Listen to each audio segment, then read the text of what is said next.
Chapter 2059. Exchange Center. Coca-Cola. 1 experience point. Click to exchange happy potato chips. 1 experience point. Click to exchange way long spicy strips. 1 experience point. Click to exchange Zizzalong jelly. 1 experience point. Click to exchange Dove chocolate.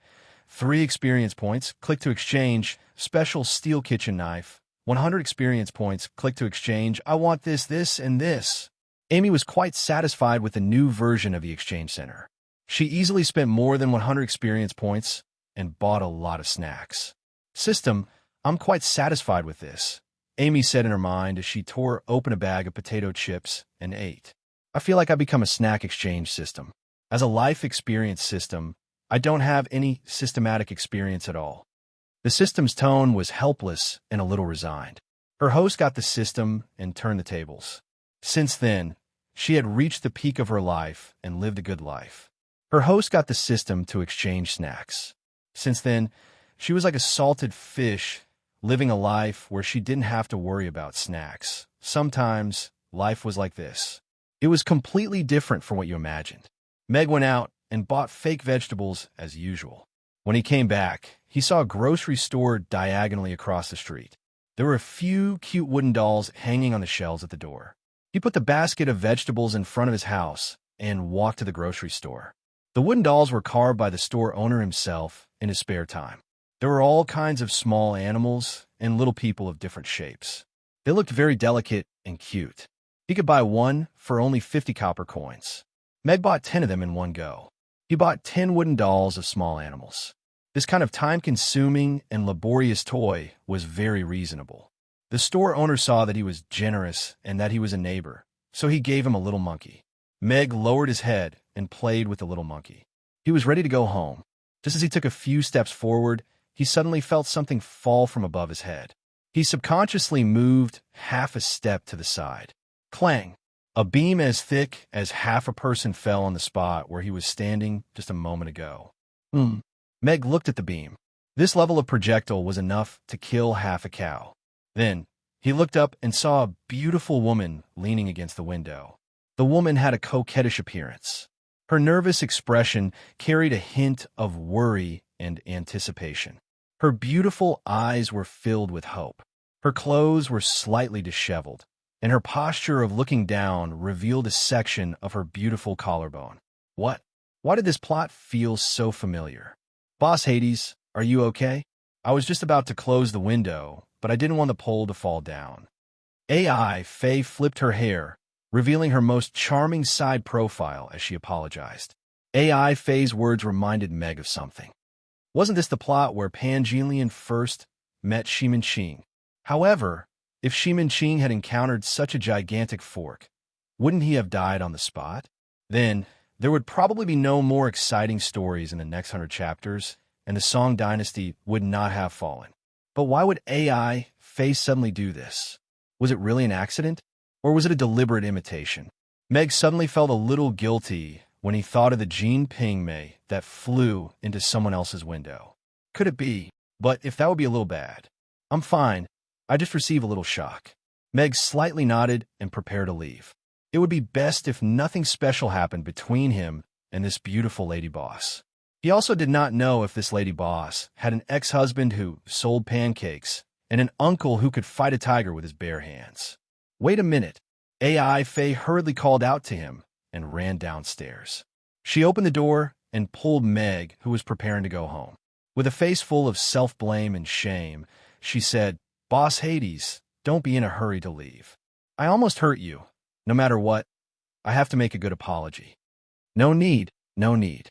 Just be careful in the future. Don't use such a thick piece of wood to block the window. Ordinary people can't block it. Meg quietly pulled back his hand. AI Faye's pretty face blushed. She also suddenly discovered that Hades passed by her downstairs. Thinking of the scene recorded in the book, in a moment of hot-headedness, she accidentally poked down the beam. Fortunately, it did not hit Hades. But the direction of the plot was not quite the same as in the book. Why did Mr. Hades still ignore her? Could it be because he was not hit by the stick? If Miss AI Faye has nothing else, I will go back first. Meg felt that it would not be good to have a good influence on the road with AI, Faye. If the neighbors saw it, it was inevitable that there would be gossip. If this gossip fell into Irina's ears, he was afraid that the two taverns would be razed to the ground. Boss Hades, don't be in a hurry to leave. I actually have something to say to you. It is related to the future of your tavern. Do you really not want to come in and sit? AI Faye looked at him and said with a smile, I think the future of my tavern is very good. Yesterday's turnover just exceeded 100,000. Meg faintly smiled. AI Faye's expression suddenly froze. 100,000 copper coins a night. This was the glory that the Titan Tavern had when her parents were running it. But how many days had it been since the Saipan Tavern opened? A tavern that had been open for less than 10 days, and its turnover had already exceeded 100,000 copper coins. That is really a glorious achievement. AI Faye said with a polite but not awkward smile. Yes, the progress is slow. Meg nodded. AI Faye, are you listening to what a human is saying? Now, only the Saipan Tavern on Romo Street had a turnover of 100,000 copper coins. A tavern like the Titan Tavern that had a turnover of 10,000 copper coins was already considered a popular shop. But Meg used the word slow to describe this astonishing achievement. Miss AI Faye, do you have anything else to say to me? Meg asked as he looked at her. Because the difference in expectations was too great, AI Faye's confidence was depleted. She was slightly depressed as she said, It is news about the wine tasting conference in Rodu. This is the highest standard wine tasting conference in the tavern industry of Rodu. If we can get a good ranking in this wine tasting conference, it will bring great fame and customers to the tavern. Of course, it should not be attractive to you. Wine tasting conference.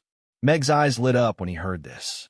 For Meg, who had been looking for a shortcut to expand his tavern's influence, this was simply an event that was tailor-made for him. I wonder if Miss AI Faye is free. Why don't we go inside and talk about it in detail? Meg said to AI Faye with a smile. Huh? AI Faye was a little stunned as she looked at Meg with a little surprise. Is it not very convenient? Meg also felt that he was a little abrupt. Of course it is. Please come in. AI Faye came back to her senses and quickly opened the door to let Meg in. Chapter 2060. Boys had to protect themselves outside and not enter unfamiliar taverns casually. Although they were neighbors, it was Meg's first time entering the Titan Tavern. Unlike its boorish name, the interior of the Titan Tavern was rather warm and cozy. It had a family style. This surprised Meg a little. After all, this was the most popular tavern on Romo Street, and it actually had a refreshing style. Take a seat here. Do you want a drink? Effie asked with a smile as she arranged for Meg to sit at a seat near the wine cabinet. It's broad daylight. Let's not drink. Meg shook his head. He looked at Effie and said, I would like to ask Miss Effie about the details of the wine tasting conference. With the current momentum of Mr. Hades' Tavern, it will be full even if he doesn't participate in this wine tasting conference. Effie sat down opposite Meg and looked at him with her beautiful eyes. However, I think Mr. Hades also has the ambition to let more people know about the wine he brews. He's a man who doesn't have ambition. Meg nodded. This was a good reason. Yes, men are much more ambitious than women. They all want to have multiple wives, Effie said with a smile. Meg raised his eyebrows. He felt that this turn of events was a little too sudden. Effie continued. The wine tasting conference is an annual event for the tavern industry in Rodu. The taverns in Rodu, and even the other cities in the Roth Empire, will bring out their best wine to compete at the wine tasting conference. If they can stand out in the wine tasting conference, or even win the gold medal, their tavern's reputation will soar, and they will become the next celebrity tavern in Rodu. Is there a registration limit? And when will it be held exactly? Meg asked. As long as you are the tavern owner, you can register to participate. However, you have to use the wine brewed exclusively by this tavern. This event has been in preparation for a month. The live wine tasting will be held in 3 days. Today is the deadline for registration, Effie said. If that's the case, is it too late for me to register now? Meg didn't expect that time would be so tight that the deadline would be today. AI Faye nodded and said, I know the organizers of the conference. If Mr. Hades wants to sign up, I can help you sign up. You just need to send the sample wine today. Then I'll have to trouble Miss Effie. Saipan Tavern is a newcomer, and I'd like to make my presence felt at this wine-tasting conference. Meg didn't stand on ceremony. This kind of connection could only be found by chance. Meg got up and prepared to sample the wine. Don't worry, Mr. Hades. AI Faye reached out and gently pulled on his sleeve. Meg glanced at her hand, then looked at her again. Could it be that he had to sacrifice himself for such a small matter? Titan Tavern also has a wine that we plan to participate in the wine tasting conference, but I feel that the taste is a bit lacking. I want to ask Mr. Hades to help me taste it and see if there are any areas that could be improved. Meg looked at AI Faye's sincere and serious gaze. He hesitated for a bit, then nodded and said, I actually don't know much about winemaking, but if Miss Effie trusts me, I can still drink a bit. Please wait a moment. AI Faye's face lit up. She got up and quickly walked to the wine cabinet. She took a bottle of wine from the cabinet in the middle and poured a cup. This is our Titan Tavern's signature Titan wine. Please try it. AI Faye put the wine cup in front of Meg. Meg picked up the coarse wine cup and sniffed it. It smelled like wine, but the wine aroma was very faint, so faint that it could be ignored. Just the faint aroma of the wine made his expectations plummet. Since the wine was named Titan, then the wine aroma should be as impactful as the name. Only then would it be worthy of people's expectations. AI Faye, who was originally full of expectations, saw Meg's expression. Her heart skipped a beat and became cold. Meg drank a mouthful of wine and then closed his eyes to taste it. There was nothing good about it. The wine was as bland as water. If it wasn't for the spicy taste and the wine aroma, Meg would have thought that AI Faye had poured him a cup of cold water. It was hard to imagine that this kind of wine could become a tavern signature wine. Of course, there was also something that surprised Meg. This was a distilled wine, a grape distilled wine. It made him think of brandy. However, this technology was still far from being comparable to brandy. Meg opened his eyes and met Effie's eyes, which were filled with anxiety. AI Faye had already guessed most of what was going on from Meg's expression, but she still couldn't help but ask, Mr. Hades, what do you think? Does Miss AI Faye want to hear some nice words or a real evaluation? Meg looked at her and asked, I hear a lot of nice words every day. Let's ask Mr. Meg to give a real evaluation. AI Faye said sincerely. Meg put down the wine cup and said, the wine is bland, the palatability is very poor. The aroma is chaotic and dissipates quickly. There is no aftertaste. AI Faye opened her mouth slightly and looked at Meg with a hurt expression. Is it really that bad? Although the Titan wine wasn't on the list for 5 consecutive wine tasting conferences, AI Faye had never heard such a sharp and vicious evaluation from Meg. He almost belittled the Titan wine as worthless. The maid on the side also looked at Meg angrily. How could he belittle the wine that her miss had worked so hard to make? Meg looked at AI Faye's hurt expression and realized that he had accidentally exposed his true nature. He quickly comforted her. Of course, the wine in the other taverns on Romo Street might be worse than this. AI Faye felt as if her heart had been shot by an arrow. I'll go get the wine. Meg felt that the atmosphere wasn't right and prepared to slip away. Wait a minute. AI Faye pressed down on Meg again. I still have a bottle of wine. Mr. Hades, please help me taste it again. Meg looked at her unyielding eyes and hesitated for a moment before sitting down again. Effie walked to the back of the liquor cabinet, stepped on a chair, and took down an exquisite bottle of wine from the center of the cabinet on the top shelf. Miss, that is... The maid looked at the wine in AI Faye's hand and said nervously. AI Faye didn't pay attention to her. She held the bottle with both hands and walked to the table. She looked at Meg and said, Mr. Hades, please taste this bottle. Pop. AI Faye pulled out the cork. A fresh and elegant wine aroma floated out. This is... Meg's eyes lit up. This elegant and mellow wine aroma might not be as good as Moutai, but it was enough to surprise people. It was a very authentic brandy flavor, and it was also a good product that had been aged for a long time. This special aroma would only appear when the distilled wine had been fermented in the barrel for a long time. This was probably what they meant when they said that it had been fermented for a long time. AI Faye took another small wine cup and then poured a small cup of wine from the bottle. The golden and shiny wine slightly swayed in the cup, shining like a gem. Chapter 2061. Meg was indeed a little stunned. This glass of wine was impeccably beautiful, whether it was the aroma or the color. The elegant and delicate grape aroma, the rich wood aroma, and the clear golden liquid all showed the quality of this wine. On the Norland continent, other than Hannah's rum, this was the second wine that could amaze him.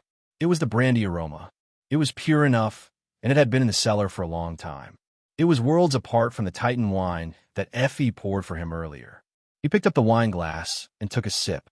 The wine slowly slid into his mouth. It had a soft texture, a sweet taste, and an elegant and mellow wine aroma. Meg closed his eyes and savored the pleasant experience brought by the wine.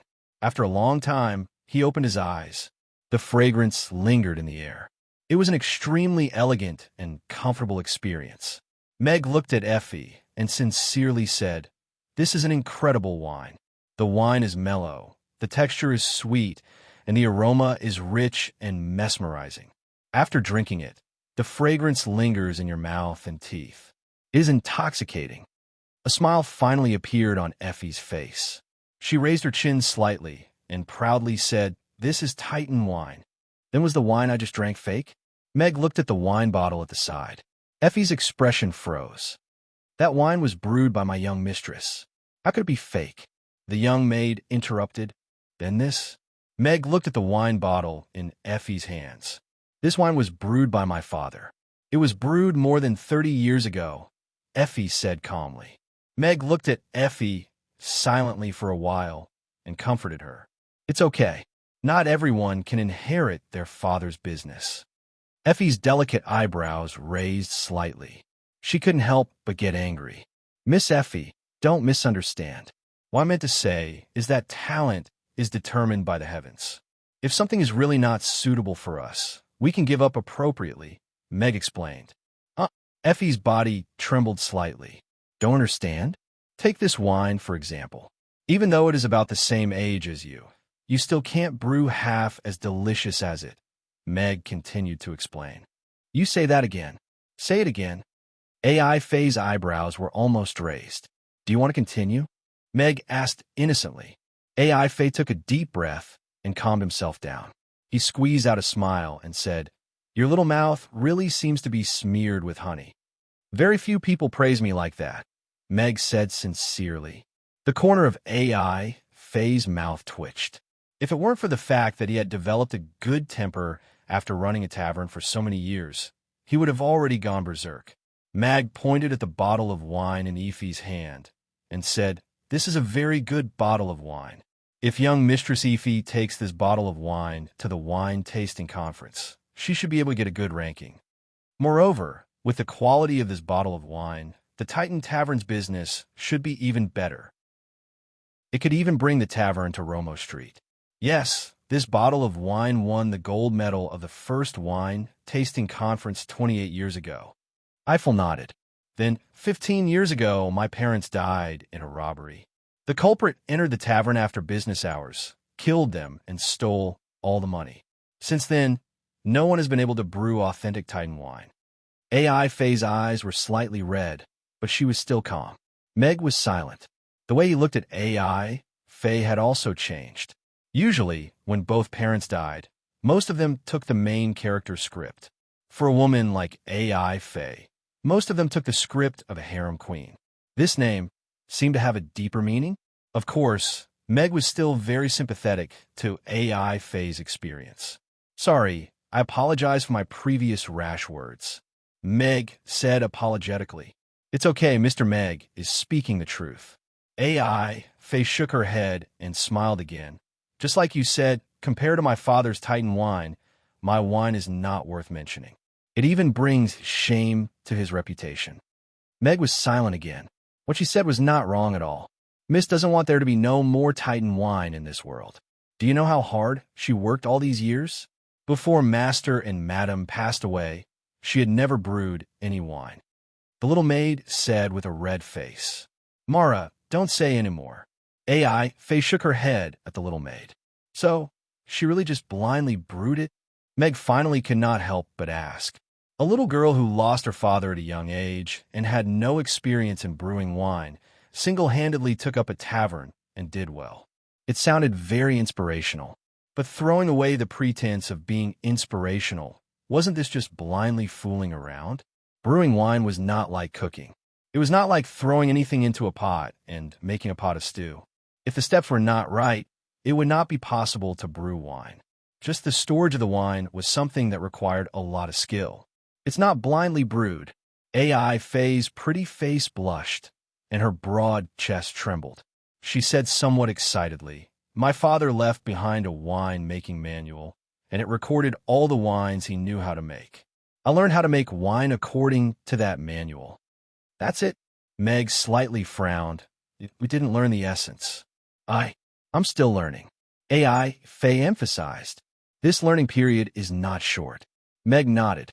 AI Faye said with a firm gaze. Sooner or later, I will definitely make the Titan wine reappear. Meg looked at AI Faye and shook his head. You are going in the wrong direction. In this lifetime, you will never be able to brew the true Titan wine. AI Faye was stunned. She looked at Meg and pursed her lips. Her eyes were red, but she held back her tears. Mara looked at her miss with heartache. She also looked at Meg with a bit of anger. If Miss AI Faye trusts me, you can take me to see your brewery. Meg looked at AI Faye and said, He was a good person, but he was easily soft-hearted. Of course, he also cherished wine a little. It would be a pity if such a good wine was lost. Of course. AI Faye nodded. Although she didn't know what Meg wanted to do, she still led Meg to the back of the tavern. Meg was able to brew wine that was not inferior to the Titan wine, so she didn't have to be on guard against him. The Titan Tavern was twice the size of the Saipan Tavern. Behind the business area, there was also a brewery that was not small. As soon as they entered the brewery, the most eye-catching thing was the distillation device in the center. There was a faint wine fragrance in the air, and there was also a small wine cellar to the side. Meg stepped forward to check the old distillation device. He quickly found a reason why AI Faye's wine was so bland. Is there a problem? AI Faye saw Meg shake his head and asked, When Miss AI Faye is brewing, is there a cloud of mist and the wine fragrance overflowing? Meg asked with a smile. Yes. When my miss is brewing, it is very spectacular. Mara nodded with some pride. Mara, AI Faye stared at her reproachfully. She looked at Meg and nodded. This is how Titan wine is brewed. No, it is only like this when you brew Titan wine. Meg shook his head with a smile. Chapter 2062.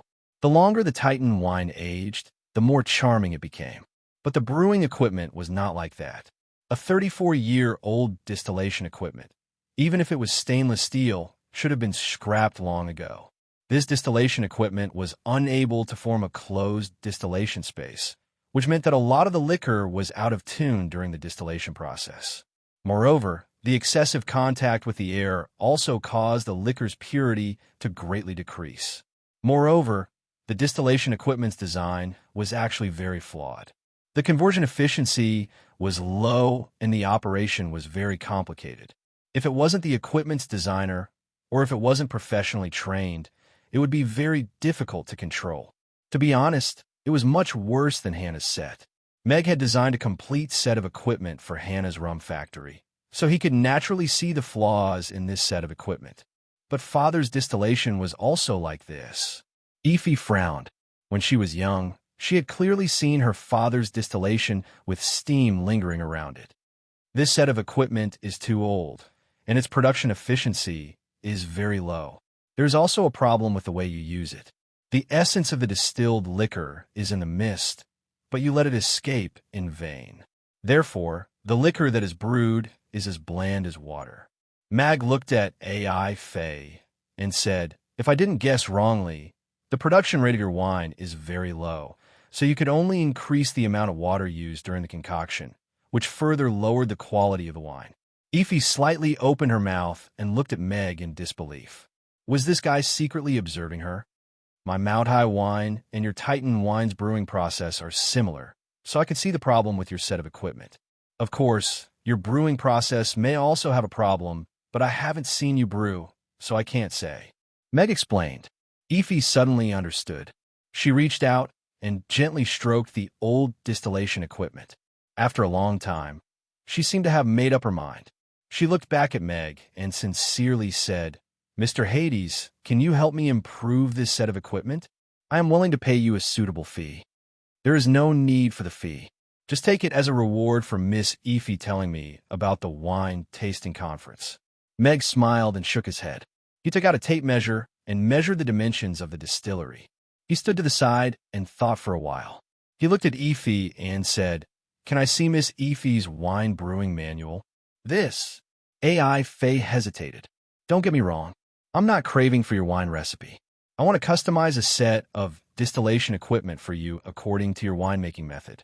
It'll be done in one step and minimize the possible impact of the operation, Meg explained. AI Faye looked at Meg and hesitated for a moment before nodding. Please wait a moment. Not long after, AI Faye returned with a yellowed booklet and solemnly handed it to Meg. It was a booklet full of age.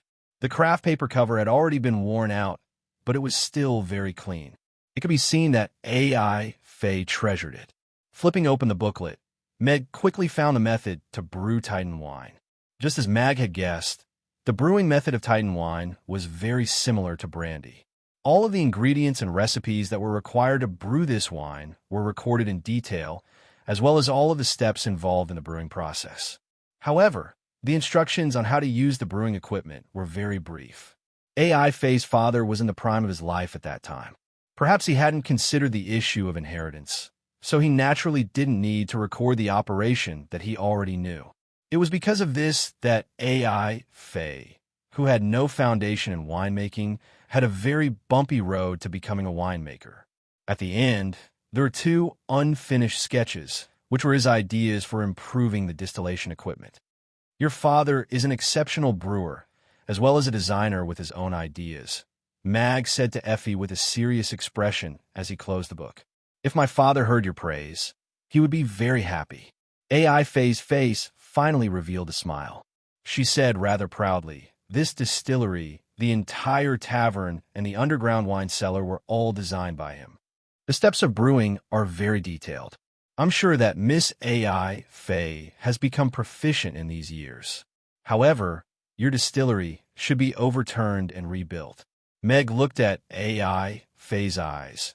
You should start your own era and not just guard the glory that he left behind. AI Faye was silent for a moment and nodded with a solemn expression. Meg smiled. I will draw the blueprints for the distillery for you. I will also draw the blueprints for the distillation equipment. You can find a few different blacksmiths to make the parts, and I will assemble them when the time comes. AI Faye's heart warmed. All these years, she had been supporting this tavern by herself, selling wine with a smile. She had heard countless rumors, but she had never thought of relying on anyone. But at this moment, she seemed to see the shadow of her father and Meg.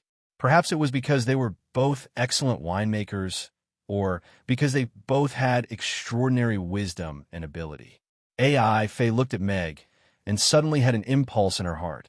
I really thank you very much. I don't even know how to repay you. It's a pity that you are a woman. Otherwise, I would definitely become sworn brothers with you. Meg sighed softly. AI Faye suddenly choked on her words. She looked at Meg blankly for a moment and then forced out a smile. That's really a pity. Right, your father didn't hide any wine in the past? If I didn't guess wrong, the longer the Titan wine is stored in the cellar, the more mellow and delicious the wine will be. Meg asked, My father hid some wine in his cellar, but he put a seal on the outside of each cellar. It can only be opened when the time limit is reached. In these years, I have only opened a small cellar. AI Faye said, Can you take me on a tour? Meg was interested. He was sure that the small cellar next to the winery was not used to store wine for a long time. This way, please. AI Faye led Meg to the corner of the winery. In the corner, there was a heavy locked manhole cover. When a manhole cover was opened, a magic barrier immediately appeared. AI Faye waved the jade tablet on her waist above the barrier. The barrier immediately disappeared, and a wooden ladder appeared. A few years ago, I asked a magician to help me add this barrier. It can be used as a temporary shelter in the event of an emergency. AI Faye explained. Very good. It would be even better if it could be upgraded. Meg nodded. This barrier could only resist a level 3 attack. He could pierce it with his finger. As soon as the barrier disappeared, a faint smell of wine came from below. The two went down the ladder and looked at the dozens of sealed cellars on both sides of the long passage. Meg opened his eyes wide in disbelief. Mag tilted his head and asked, "Did your father empty out the entire bottom of the tavern and fill it up with wine?" The area is indeed as big as the winery. However, he spent 10 years, and there are still 2 cellars that are not full. AI Faye said with some regret. Meg looked at AI Faye with a different expression. This was a real, hidden rich woman, a cellar full of wine that has been stored for decades. Why would she need a bicycle? No pop-up window. Chapter 2063. Meg checked F's wine cellar. There were 12 wine cellars, divided according to time. Each wine cellar contained about 300 barrels of wine. Yes, very large oak barrels. No one would have thought that there would be such a valuable treasure hidden underground. You guard such a precious wine cellar and use that kind of wine to fool the drinkers? Meg looked at F and asked, "But these wine cellars are all sealed." F frowned. "Rip." Meg threw the seal in his hand to the ground. "Now, there is no seal, and you have 300 barrels of 30-year-old authentic Titan wine," Meg said with a smile. F's mouth was slightly open. He looked at the seal on the ground and then at the door of the wine cellar. "This is the wealth your father left for you. You shouldn't leave them all in the wine cellar to reminisce. Instead, you should let them continue to dominate the world of wine, just like your father did in the past." Meg pulled open the old lock on the door and gently pushed open the door of the wine cellar. The faint aroma of wine accompanied the smell of oak barrels. Although it was underground, the ventilation system was very good. Even after several decades, there was still no stale smell. "Of course, when you finish the wine in this wine cellar, I hope you can put the Titan wine you brewed back into the wine cellar." Meg looked at F, who was a bit lost in thought, and said. F looked at Meg and solemnly nodded. "I will." Meg walked into the wine cellar and reached out to touch the oak barrels. He suggested, "I personally suggest you use the wine in this wine cellar to participate in the wine tasting conference. Then use this batch of Titan wine to replace the Titan wine in your tavern. Fill it in small bottles and increase the price of the wine. This will allow the Titan Tavern to once again enter the ranks of high-end taverns." "What price should I set?" "At least 2,000 copper coins per bottle. This is a true treasure left behind by a master. Every bottle you drink is one less bottle."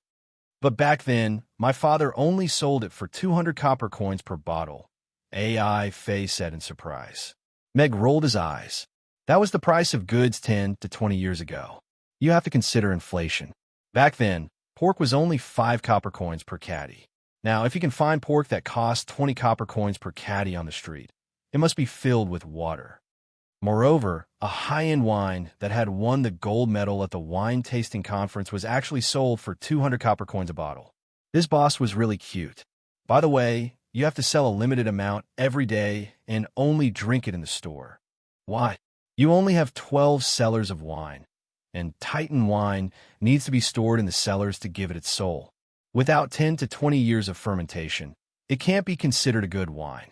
Therefore, you have to calculate how much wine you sell in a day.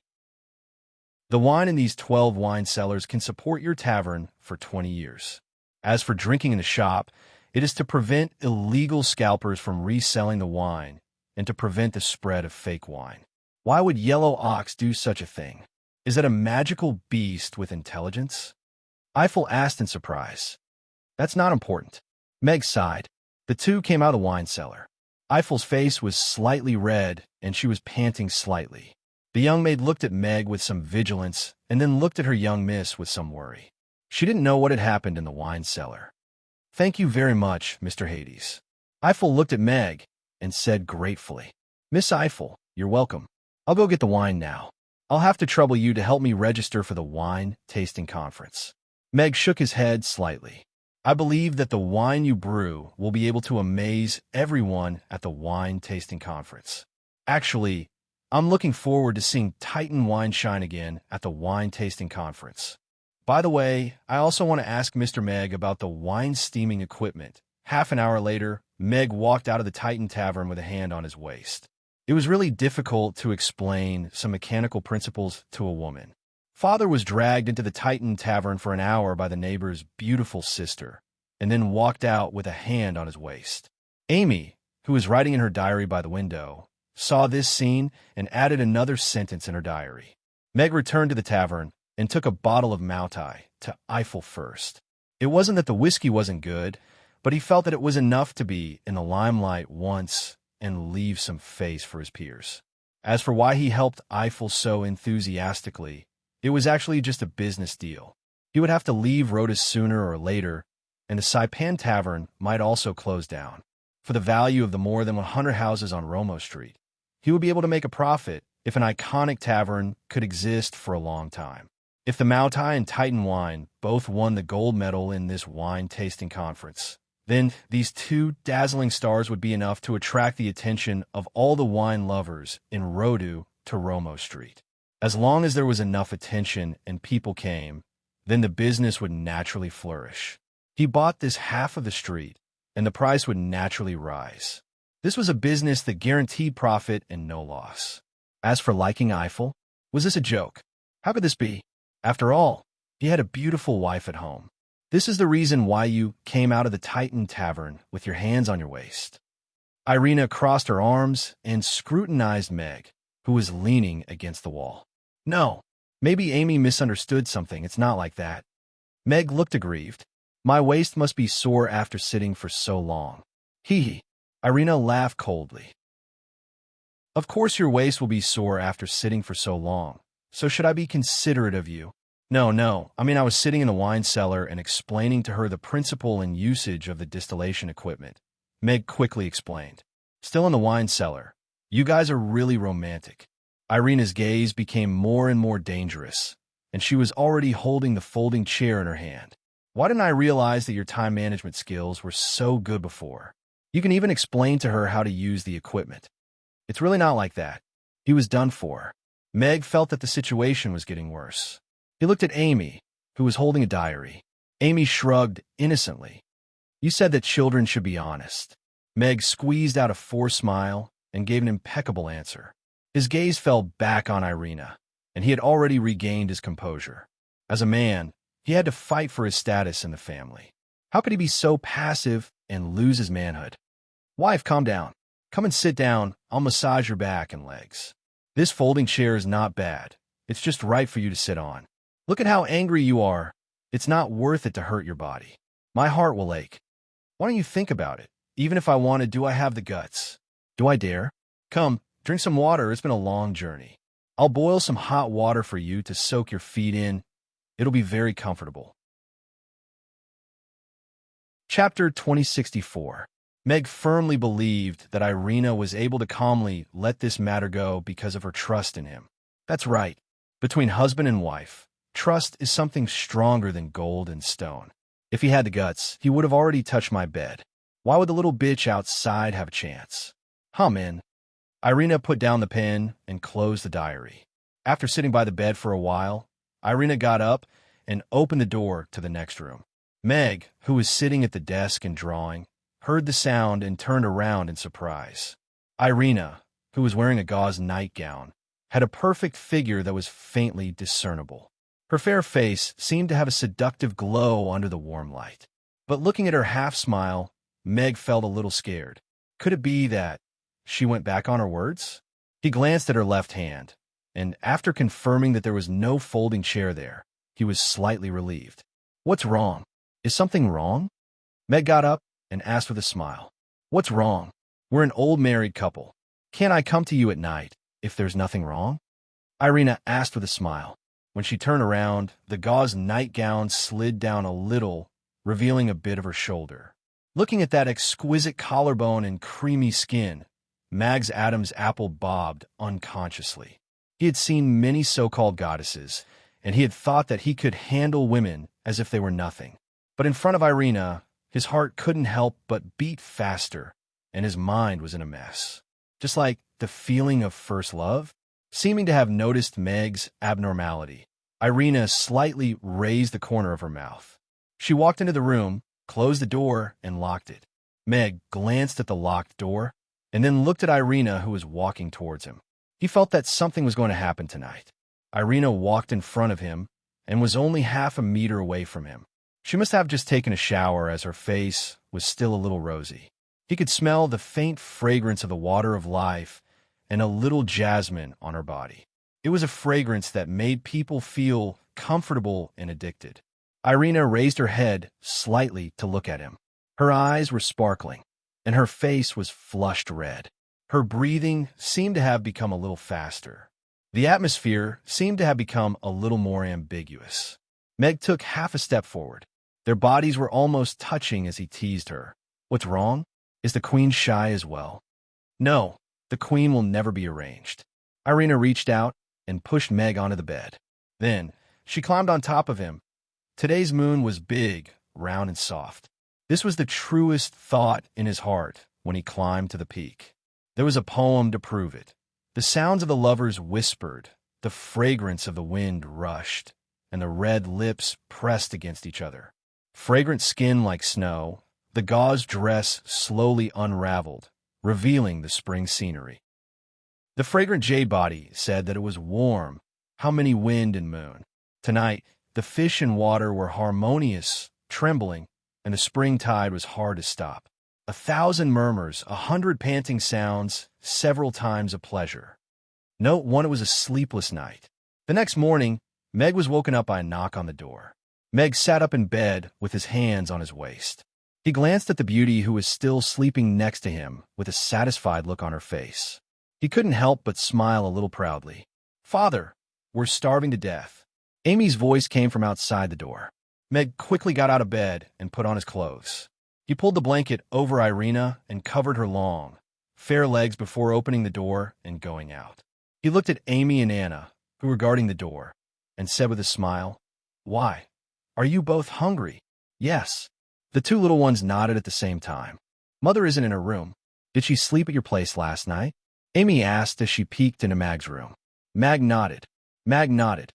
"Ah, she said there were rats in the room last night, so she was scared and ran to my room to sleep." Meg quickly closed the door and explained with a smile. "So you two didn't sleep well last night after fighting rats?" Amy said thoughtfully. "So you woke up late?" "Yes, that's what happened." Meg held back his laughter and accepted the little one's excuse. He said, "Let her sleep for a while. I'll go make breakfast for you too." "Okay." Amy nodded and obediently followed Meg downstairs. Rats? In the room, Irina opened her eyes and stretched lazily. Her eyes were still a little dazed. She whispered, "Don't you know how to be gentler?" Meg made a sumptuous breakfast and specially filled a big bowl of soy milk for himself. Amy went upstairs to call her mother down for breakfast. After a while, Irina came downstairs in a casual dress. Her footsteps were a little unnatural. Meg quickly got up and pulled out a chair for her. He naturally took her hand and helped her sit down. Irina's fingertips tickled his palm. She glared at him with 30% resentment and 70% affection. Her delicate appearance made her look like a newlywed wife. Meg carried a bowl of nutritious chicken soup and placed it in front of Irina. He said with a smile, "I made this especially for you. I added some life water. It's very nutritious. You're drinking that?" Irina glanced at Meg's bowl of soy milk. "I have to take good care of myself, too." Meg nodded in agreement. Irina seemed to have thought of something. Her face immediately flushed red, and she glared at Meg. Meg smiled and returned to his seat. He took a bite of a youtiao and drank 2 mouthfuls of soy milk. He was also hungry and needed to replenish his energy. After breakfast, Meg cleaned up the dishes. He had overworked himself last night and canceled all his activities for the day. He just wanted to rest at home for the day. Anne's drawing is really good, and she's so fast. I've only been out for 2 or 3 days, and she's already drawn 3 sketchbooks. Irina opened in sketchbook and was a little surprised. Yeah, she has a pair of hands that all cartoonists are envious of. Meg nodded in agreement. Perhaps she was a cartoonist with a talent for tentacles. Oh yes, what's that big machine of yours for? Irina asked Meg. It's for Anne's sketchbooks. That's a machine that can print color. It can print sketchbooks with colors, Meg explained. But no one in the factory knows how to use it. Irina shook her head. It's all right. I'll go back and operate it myself in a few days. Meg was also worried about letting others operate it. That was a nuclear-powered printing machine. If there was a mistake and it self-destructed, Chaos City would really be leveled. Meg brewed a pot of tea, poured a cup, and put it beside him. He was reading a book called The Chronicles of Abnormal Magical Beasts, leisurely. Just then, there was a knock on the door. Who is it? Meg turned around. That beautiful lady boss who made you walk out with your hand on her waist.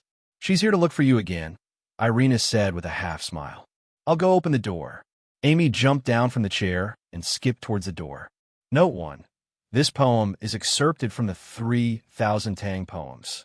It has nothing to do with whispers of the underworld. Chapter 2065. AI Faye stood outside the door with a small basket in her hand. She wrapped her small cotton vest tightly around her. The weather was still so cold, making this damned winter seem especially long.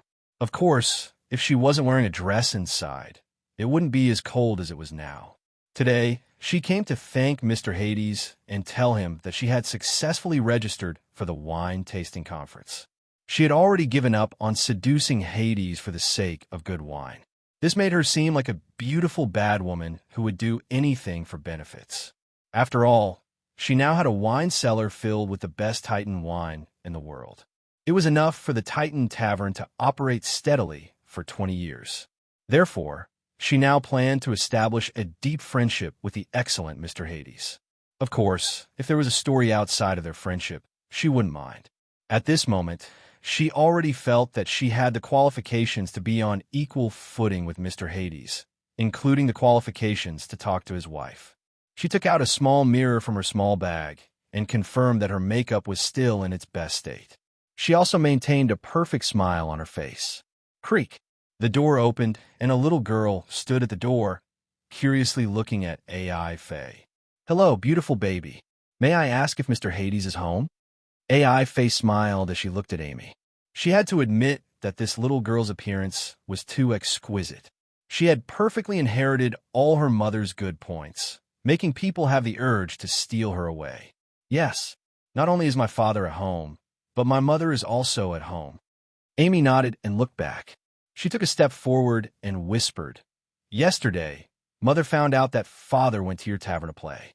She punished him by making him stand. So it's like that. AI Faye's expression was a bit awkward, and she felt a bit guilty. She didn't think that because of her, Mr. Hades would suffer such grievances at home. I'm here to look for Mr. Mag regarding the wine tasting conference. We were also talking about work yesterday, AI Faye explained with a smile. She didn't try to control her voice as she wanted the people inside to hear. Miss AI Faye, please come in. Meg's voice sounded from inside. Please come in. Amy also stepped aside to make way for the door, but she still whispered, Don't mess with my mother. She's really super powerful. AI Faye laughed it off. She wasn't someone to be trifled with. She walked into the tavern confidently with her head held high. This was also her first time entering the Saipan Tavern. The decorations and the size of the tavern were smaller and simpler than she had expected. However, as soon as she entered, her gaze was attracted by the woman sitting at the table in the middle. It was difficult to describe her beauty with words.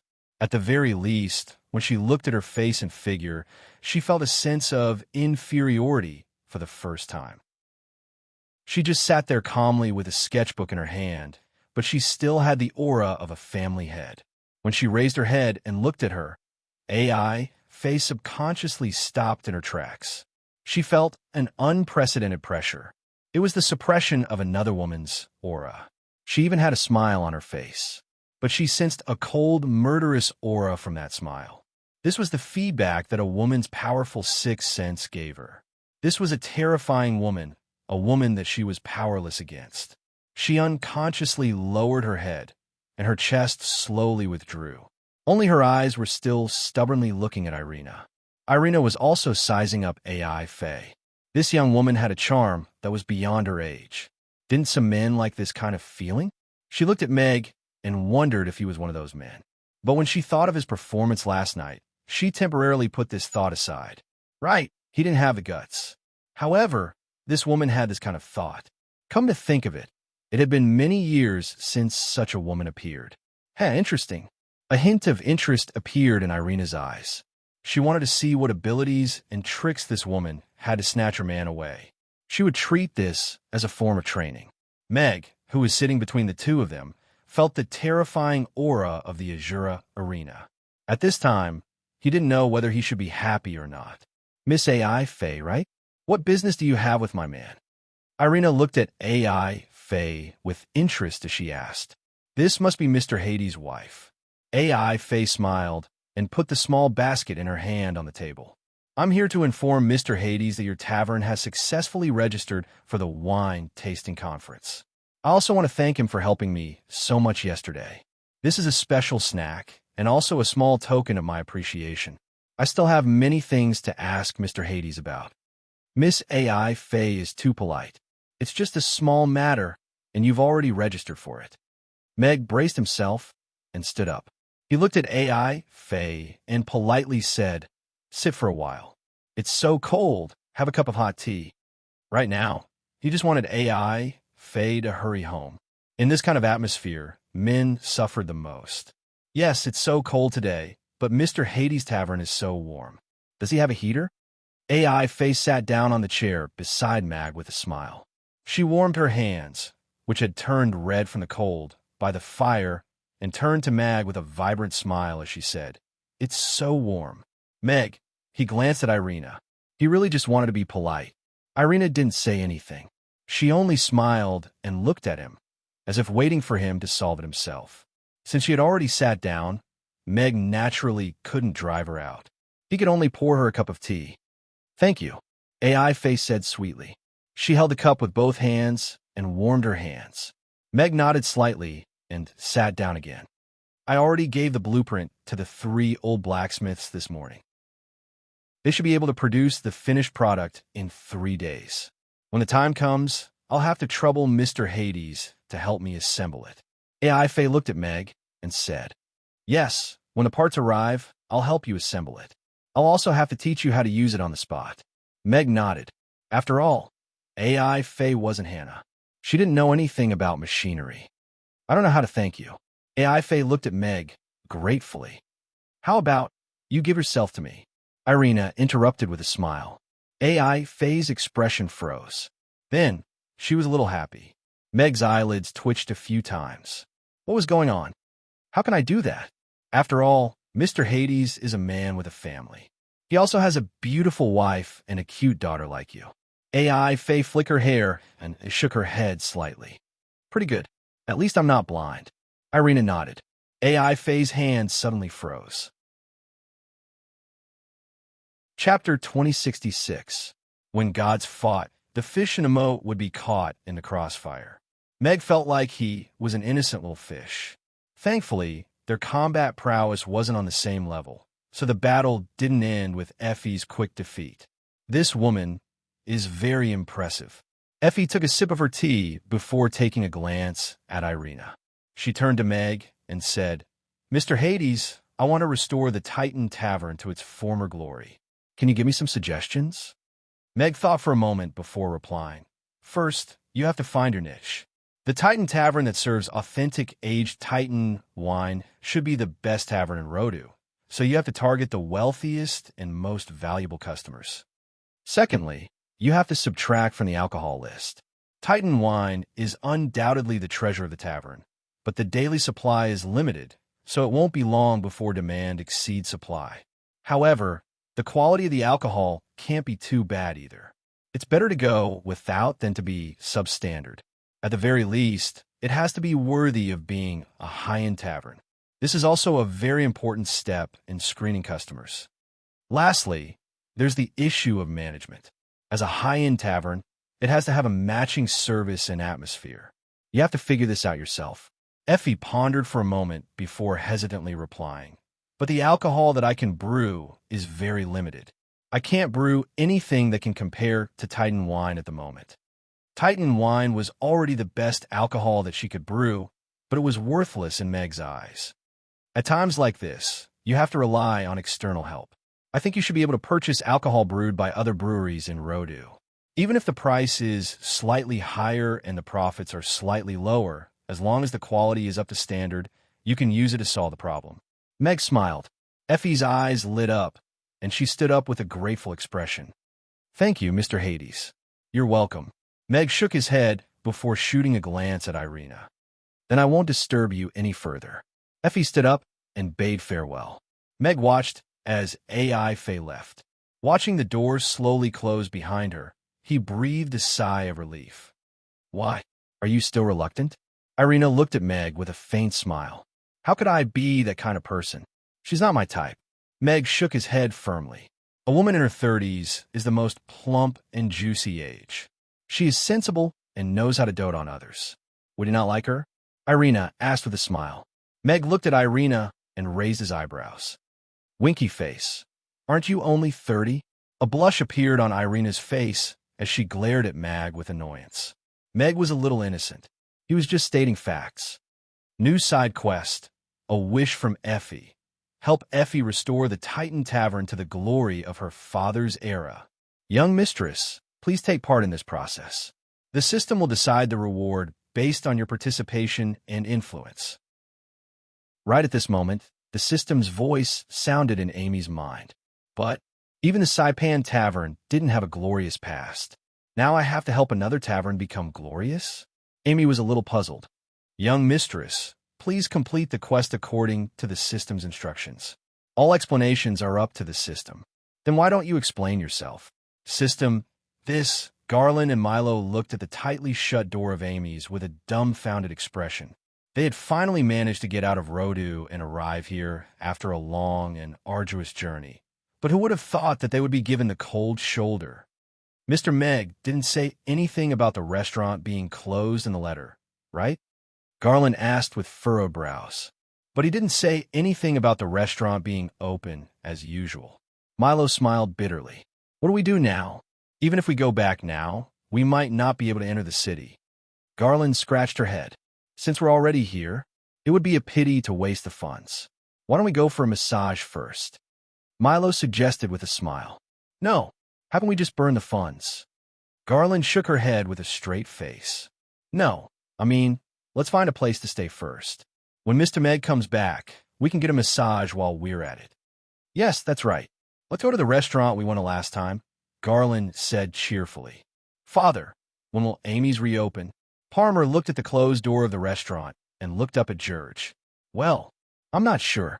Maybe when Mr. Mac has fun, he'll come back, George said helplessly as he rubbed his growling stomach. It was another day when they came full of expectations and returned in disappointment. I saw Uncle Harrison yesterday. He's become thinner, Palmer said. TSK. This guy is really going all out for women. George smiled. Speaking of which, I haven't seen him in a while. Sure enough, when Mr. Mac closes, it's the best time for fatties to lose weight. Then what are we having for breakfast? Let's go. Let's go to the restaurant in front to have the low-quality eggplant with garlic sauce. I'll buy you an ice cream later, George said as he patted Palmer's head and led him to the horse-drawn carriage. Although Amy's was still closed, there were still customers who didn't want to give up and take a look at the restaurant every day. However, after Meg made a few recipes public, a few restaurants in the Aiden Square immediately opened up. Although the taste was not as good as Amy's, it was still a comfort to the foodies' stomachs. We copied their dishes and used their names, so we have to do our best to make good dishes. We can't ruin their reputation. Is the eggplant with garlic sauce for human consumption? You can't even make the most basic knife skills. The eggplants are all different sizes. How can you make a good dish with this attitude? Let me tell you, I'll give you 3 more days.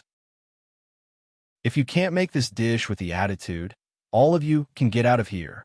Even my neighbor, Annie Wong, makes better food than you. Can you be more shameless?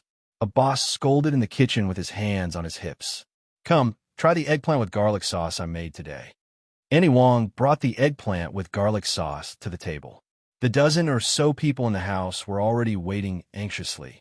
There were also braised squid tentacles sashimi, octopus balls, and other dishes on the table. After Annie Wong sat down, everyone started to eat. The squid tentacles Mother made today are even better. The octopus balls are so delicious. Grandma is amazing. I love Grandma's cooking. Grandma's eggplant with garlic sauce is so delicious. Everyone was full of praises. Eat more if you like it. I'll make more for you tonight. Annie Wong's smile was as bright as a chrysanthemum. As a woman who had been criticized for her bad cooking for half her life, she never thought that she would be able to make her husband and children praise her cooking. And all of this was because she met Mr. Meg. He was a true friend of women. Chapter 2067. Observer's Log. The new residents of the Southwest Sea, the Lantist, found a way to break free from the seal by eating some kind of dark yellow soil. They also obtained a way to breathe out of the bottom of the sea. However, due to the limited amount of soil, only 2,300 people have broken free from the seal. The number is increasing steadily, and all of them can break free in 3 years. This race has guarded the seal at the entrance of our Ela for 5,230 years, exceeding the agreed time limit by 230 years. The seal is in good condition now, and the risk of damage is low. The race's memory is still sealed, so the risk of the agreement being leaked is low. Incident assessment. Do not intervene. Traces of the Great Old One's activities have been found in the Southwest Sea. It is suspected to be related to Cthulhu, but it was successfully blocked and destroyed. Tracing failed due to unknown reasons. It is suspected to be the work of a light element magic caster. The remaining spiritual waves have been eliminated. Incident assessment. Head to Cthulhu's seal to investigate. The seal at the Seal Below Sky Island has been broken by an external force. The lower half of Cthulhu's body has disappeared. Scene. No traces of Cthulhu's servants found. Judging from the degree of damage, it is the strongest level in the ancient continent. It might be related to Cthulhu's spiritual control. Incident assessment. First order incident. Report received. Trace Cthulhu's whereabouts immediately and seal it again. The seal at the center area has lost its effectiveness due to wear and tear over the years. The upper half of Cthulhu's body had successfully broken the seal. However, the new residents sealed it again and left a set of cutting tools and a mysterious teleportation device at the scene to send the cut body to another place. The destination has not been determined yet. A powerful lightning mark has been found on Cthulhu's body. It has exceeded the limit of the new residents' abilities. It is suspected that a limited-level powerhouse has appeared on the Norland continent. Tracing failed again. Could it be related to the power outside the void? The new seal is stable now. Due to the endless cutting, Cthulhu is in a weakened state.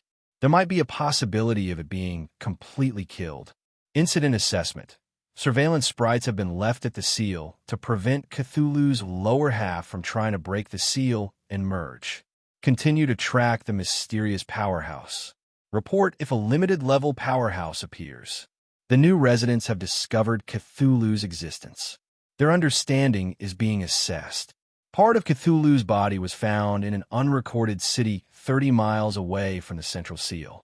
What was incredible was that it had been processed and sold as food. The new residents would buy it and cook it and eat it. Oh my God, someone was eating Cthulhu. This ingredient is called octopus tentacles. The method of eating this ingredient came from a chef named Meg, and the shop that sold Cthulhu's body seemed to be related to him. Concern. In this city, they also discovered a machine called the steam engine. It used the steam obtained by burning coal to drive the piston and convert it into kinetic energy, thus obtaining a stable and controllable kinetic energy. It was used as a means of transportation and an important source of kinetic energy for production. Perhaps this could be a sign that the inhabitants of the ancient continent had entered the age of steam. According to the current situation, steam engines should be popularized on the Northern continent very soon and promote social change. Oh yeah, there's a magazine that's selling like hotcakes in this city recently. The reason is that the chef named Meg seems to be very popular. Incident assessment. Entering the age of steam may bring about huge changes to the Northern continent, but the specific effects are unknown. Focus on the mysterious Meg. If necessary, make contact with him. Many mysterious spatial passageways have been discovered in the ancient continent.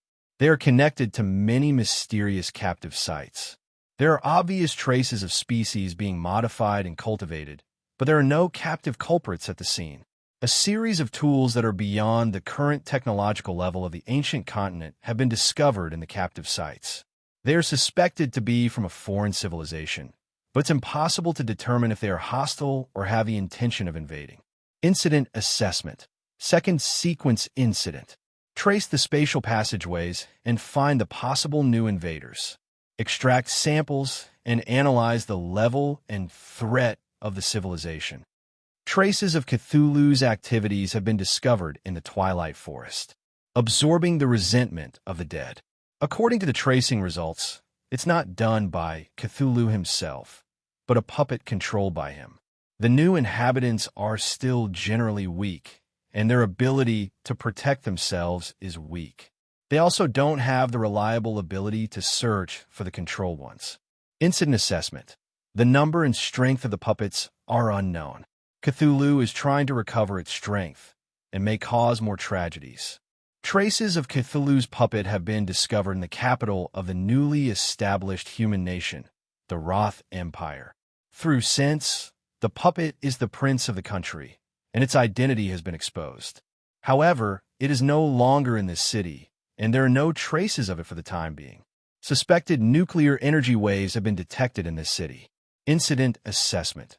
Collect the individual information of this puppet and continue to track its traces. You may be able to find the lower half of Cthulhu's body. Verify the source of the nuclear energy waves and check if it is related to a foreign civilization. Observer. She codename 9527. Host, the system's water temperature monitoring robot at the lobster farm in the Boundless Sea realm, the sunlight monitoring device at the soybean farm in the Twilight Forest, and many other farm machines have suddenly disappeared these few days. Meg, who was reading an ancient book, suddenly heard the system's random words in his mind. "You can't ask me to reimburse you for this, right?" Meg replied casually as he continued reading. These machines have locators installed in them to make it easier to retrieve them, but now they have disappeared. Maybe they were destroyed by some magic beast. The farms are equipped with real-time monitoring systems. There is no possibility of a strong, attacking magic beast suddenly breaking in, and there are no traces left behind by the on-site monitoring. They disappeared into thin air, and their locator signals were blocked. This is an extremely abnormal situation, so this system is informing you, the system said seriously. Meg put down the ancient book in his hand and asked, "What does this mean?" "It could be done by a powerhouse whose strength is beyond the control of this system, or it could be a capture from a more advanced civilization," the system answered. "What kind of powerhouse?" Meg frowned. "An existence that is beyond the current level limit of the Northern continent, similar to the great old ones." "What about civilization? Is there a civilization that is more advanced than the system?" Meg asked again. "This system is the god of cookery cultivation system. Its technological settings are relatively low, and the items in the exchange are mostly obsolete items from other systems. Therefore, its civilization level is only equivalent to the level of Earth in 2050, but it has obtained some high-level rights in the logistic space structure," the system said honestly. "Even if this great old one was really bored, he wouldn't steal a thermometer from you, right?" Meg still didn't believe it. Chapter 2068. The importance that the system placed on him determined the importance that Meg placed on him. Ever since he arrived in this world, the system had always acted as if everything was under its control. However, this time it seemed to be panicking. Of course, it could also be that it was angry because it had no evidence that something had been stolen. The existence of the great old ones had been confirmed, and Meg had even cooked half of it. However, such an existence would destroy the world at the drop of a hat. How could it have the time to go to various farms to steal thermometers and planters? As for a higher civilization, in this world where there were still races that had not broken away from the habit of eating raw meat and drinking blood, Meg did not believe that there was a civilization of a higher level than the system. Judging from the time, could it be Amy's system? Meg suddenly thought of a variable. The system was silent for a while, as if it was analyzing, then said, "The possibility is extremely low. If the system discovered the farm, it should be able to determine that there is another system in this world. It should not contact the other system, let alone interfere with the other system's mission. Aren't all defective systems like you thrown together to raise venomous insects? Can't you just not interfere with each other? There's only one king in this world after all. What about the saying, every dog has its day?" Meg was a little doubtful. "I repeat myself. This system is a perfect god of cooking system. The existence of that system might just be an accident." The system said seriously, "Then is it possible that there is a higher civilization in this world? Or that their level of civilization is higher than Earth 2050? Meg asked with a serious expression. According to the system's current observations, the existence of an abnormally evolved civilization has not been discovered. Then, it's possible that there is a Wakanda hidden in this ordinary world." Meg smiled. The system was silent for a while, then replied, "This possibility cannot be ruled out for the time being. The system's understanding of this world is limited, and there are still many places that have not been explored. It is impossible to know if a higher civilization was born on this continent in the past tens of billions of years and survived. Also, there is indeed a higher civilization on Earth, but is not in Wakanda, but in the Void Realm on Kunlun Mountain." This time, it was Meg's turn to be silent.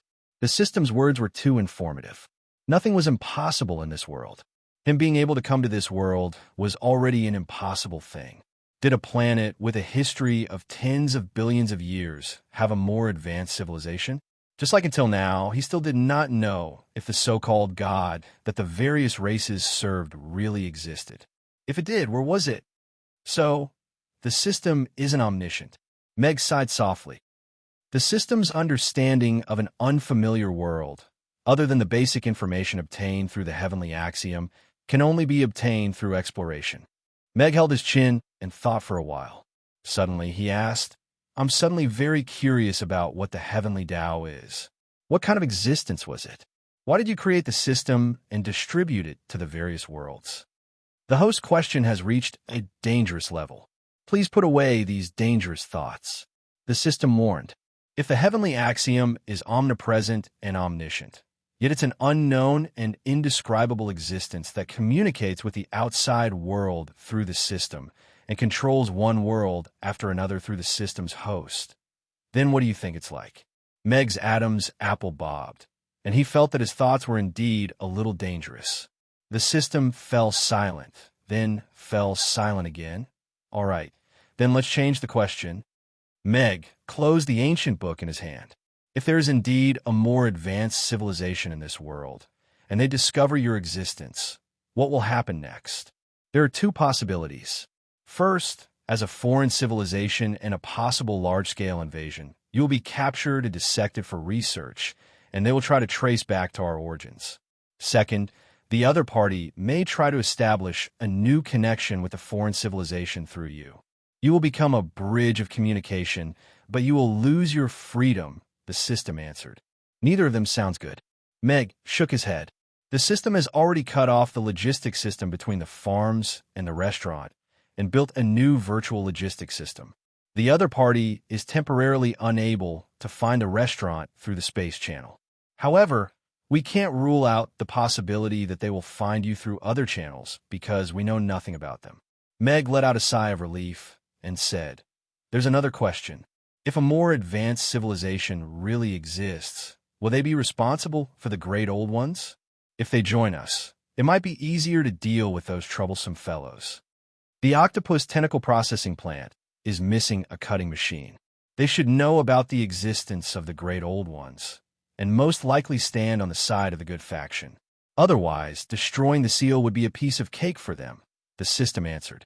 Meg ended the conversation with the system and sat in front of his desk in a daze. The existence of the great old ones was like the sword of Damocles hanging above his head. The existence of a more advanced civilization and the possibility that they had already discovered his existence gave him an even bigger headache. Forget it. Let's not care about them for now. No matter how advanced the civilization is, it's still a mortal body. If they really come looking for me, I can only kill them with a sword. Meg shook his head and got up to leave. He went downstairs and put away all the things that might expose the civilization of this world, including Amy's toys and Ann's watercolor pens. He promised them that they could only be used upstairs. Meg did not become arrogant, so he decided to live more like a native in the future. Irina went back to Chaos City again. Meg, who had just eaten kidney in the afternoon, had no choice but to cancel the oyster feast at night to prevent himself from becoming too arrogant. The tavern's business was still pretty good tonight. Although it was not full yet, 100,000 copper coins were still easily earned in one night. Meanwhile, the Titan Tavern opposite had a notice that it was temporarily closed and announced that it had officially entered the rectification phase. Of course, the most eye-catching thing was still that notice. The Titan Tavern announced that it would open the wine cellar that its founder had sealed 30 years ago and would start to serve the authentic Titan wine that had been stored in the cellar for 30 years. Ed was a smart woman. Meg admitted that. After the business ended, Meg sent the last customer away, closed the door, and started cleaning. At this moment, the door of the tavern opened silently behind him. Meg's hand froze instantly. He slowly turned around and looked at the door. His body leaned forward slightly, and he maintained the best posture for drawing his sword. A woman in white tights was standing at the door. She looked at him calmly with her light green eyes and said in the common language that was a little choppy, "I want to drink." Chapter 2069. There was a young and beautiful woman standing at the door. Meg had only seen the white and black tights she was wearing in movies. They were usually sci-fi movies or some kind of drama movies. She had blue-silver hair and light green eyes. The tights showed her perfect figure, but did not allow anyone to have any thoughts of profanity. Because her beautiful face was too cold, it even made people feel cold. Meg did not care about how her tights were incompatible with this world, nor did he care about how cold she looked. He only cared about the feedback given by the void gate. Name, unknown. Race, unknown. Age, unknown. Strength, unknown. Danger, danger, danger. Yes, this woman was a very dangerous existence. Ever since Meg went through the heavenly tribulation with Cthulhu, he had not felt the existence of danger for a long time. At this moment, he felt it from this woman. System, this is the existence of the advanced civilization you mentioned, right? If we capture her, how much can you research? Meg said in his heart, this is on the premise that you could defeat her. Otherwise, you will be the one being dissected. The system quickly replied, if I fight her, what are the chances of winning? 50-50. This is not very auspicious. Meg frowned and immediately relaxed his body. He looked at the woman at the door and smiled. Sorry, the tavern is closed. If you want a drink, please come back tomorrow. Meg knew that they would come sooner or later, but he did not expect them to come so soon. So he wanted to see if this was an accident. Closed. The woman frowned slightly and looked at Meg with her cold eyes. She seemed to be thinking. Do I need to change the reason? Meg's face twitched. This woman's cold and direct way of talking made him a little uncomfortable. She was indeed here for him and did not hide her intentions at all. Or perhaps she tried to hide her intentions, but because she was too clumsy in expressing it, she exposed it. At the very least, the other party didn't come up with a bunch of discriminatory remarks and then take out handcuffs to make him surrender. This showed that there was still room for negotiation. Since Miss has already opened the tavern's door, please come in. I have wine and meat. Do you have any stories? Mag asked the woman with a smile. The woman only stared at him coldly. Her delicate face was like a block of ice that would not melt for 10,000 years. Even her gaze was terrifyingly cold, as if she had no emotions. System, this can't be a robot, right? An emotionless killer? Meg asked in his heart. In order not to attract the other party's attention, the system has cut off all detection devices. However, what can be confirmed is that the other party is still a carbon-based creature and not a robot. The system replied quickly. Thank you. The woman withdrew her gaze from Meg and stepped into the restaurant. After looking around, she sat down near the door and continued to observe Meg. Meg closed the door again. He felt a little uncomfortable being stared at, so he put on a professional smile. Miss, what would you like to drink? Wine, the woman replied. Meg was speechless. This is a fucking tavern. I know you want to drink. The wine list is on the wall. Meg tried his best to smile. The woman looked up at the wine list on the wall seriously. After a while, she said, a bottle of Mount High, a bottle of whiskey, a plate of cold pig ears, a plate of cold pig tongue, and a plate of drunkard's peanuts. Okay, please wait a moment. Meg walked into the kitchen with a smile. He was curious about this woman's alcohol tolerance. Even if she was from an advanced civilization, as long as she was not a robot, there would always be a weakness. When she was drunk, a somewhat wretched male human in an ordinary tavern. However, this place is 32 meters away from the nuclear energy activation. Moreover, this man is the owner of the house. I might be able to get some useful information from him. She watched the busy man in the kitchen and pondered in her heart. In addition, she also felt an inexplicable aura in this tavern. It was familiar, yet unfamiliar. She could not make a precise judgment at the moment. This situation was not common for her, so she did not hypnotize this human directly after entering this tavern. Of course, it was not difficult for her to obtain an ordinary human's memory as long as it did not violate the observer's code. She had sufficient food in her equipment warehouse. The food of the ancient continent was not attractive to her. She ordered food to sit down to learn the behavior of the new residents. Of course, investigating the food of the new residents was also one of the observer's jobs. She observed the tavern calmly. Not long after, her eyes fell on the counter. It was a mahogany counter with a marble countertop. The countertop was as smooth as a mirror, and the sides were smooth and round. It looked simple and low-key, but it made her puzzled. This processing technique seems to be machined. The manufacturing industry of the ancient continent has developed to this extent in 100 years. She recorded this detail in the observer's log. The wine and dishes you ordered. Meg came out with a tray. He put down an open bottle of wine and 3 dishes, then stepped aside. Thank you, she replied calmly, but her eyes were already attracted by the wine and dishes in front of her. The strong aroma of wine drifted slowly from the white porcelain bottle. It made her, who had never drunk wine, feel quite wonderful. The 2 dishes made of ears and tongue were completely different from what she expected. They even looked a little tempting. This time, it was Meg's turn to stand aside with his arms crossed and looked at she calmly. Did advanced civilizations need to eat? What were their eating habits and tastes? All these made him curious. Feeling Meg's gaze, she frowned slightly. After a moment of hesitation, she picked up the 2 bamboo sticks called chopsticks and clumsily picked up a peanut. She could see the energy contained in this peanut, and she could also see the various chaotic elements in it, including many pathogenic elements. The diet of the new residents was still not very healthy. This was also an important reason why she did not like to eat their food. The nutrition cream in the equipment warehouse could provide enough nutrition and ensure health at the same time. After a moment of hesitation, she still put the peanut into her mouth. Crunch, the collision between her teeth, and the peanut brought about a crispy texture. At the same time, a spicy taste bloomed on the tip of her tongue. The crispy taste burst out in her mouth along with the crumbled peanut. She's eyes suddenly widened with an incredulous expression. This was a taste she had never tasted before. It was wonderful and irresistible. Chapter 2070. It's a very special tavern. That wretched-looking human male cooks a dish called drunkard's peanut. It has an amazing taste. I can't describe the taste because I've never tasted anything like it. It's so mesmerizing and irresistible. Sorry, observers shouldn't describe it like this, but I really can't find a suitable adjective.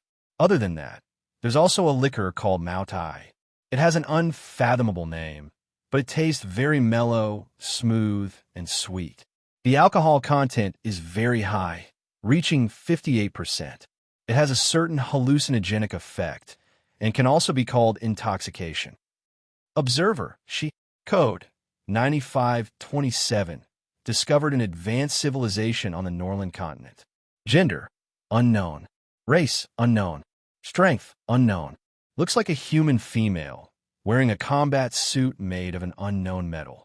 However, it eats human food normally and has a good resistance to alcohol. This advanced civilization's level is higher than Earth's 2050. It's an undiscovered race on the Norland continent, so there's no reference information. It might be related to the Skyfall War. Host ability is too low to capture it. System's authorization level is too low to capture it. It has been marked and will continue to be tracked and observed. The God of Cookery system reported. Meg watched as she drank the whole bottle of Mao Tai with the drunkard's peanut before opening the bottle of whiskey calmly, as if nothing had happened. Has the alcohol tolerance of advanced civilizations evolved as well? Meg raised his eyebrows and felt that he had miscalculated. Perhaps their bodies have the ability to quickly decompose alcohol, the system answered. She poured a glass of whiskey and took a sip. She frowned and looked at the whiskey in the glass doubtfully before glancing at Meg. The faint smoky taste is the characteristic of whiskey, not the quality of the whiskey. When you accept this setting, you'll find that this whiskey is equally fascinating, Meg explained with a smile. It didn't matter if one had a high alcohol tolerance. Mixed with Mao Tai whiskey, the effects were endless. She thought for a while, but she still drank the whiskey in the glass. She narrowed her eyes and savored the faint burnt and smoky taste. It was like a wild horse galloping in her heart. It was indeed a different feeling and drinking experience from the previous bottle. Whiskey not bad. She nodded slightly, put down the glass, and looked at Meg. Meg looked at her calmly as well. Excuse me, did you activate any high-level machinery in the house 23 meters away from the tavern yesterday?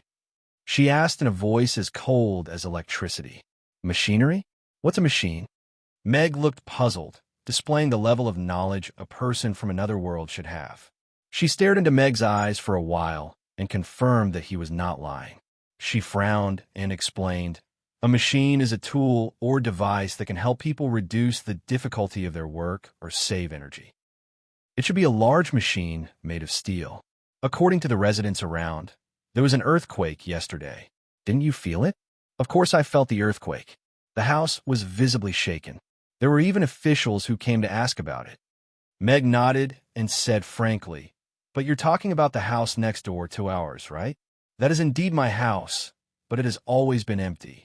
If Miss wants to take a look, I can open the door for you. There's no need. I've already seen it. She shook her head slightly, but there was some doubt in her heart. She was hesitant about whether she should search this human's memory.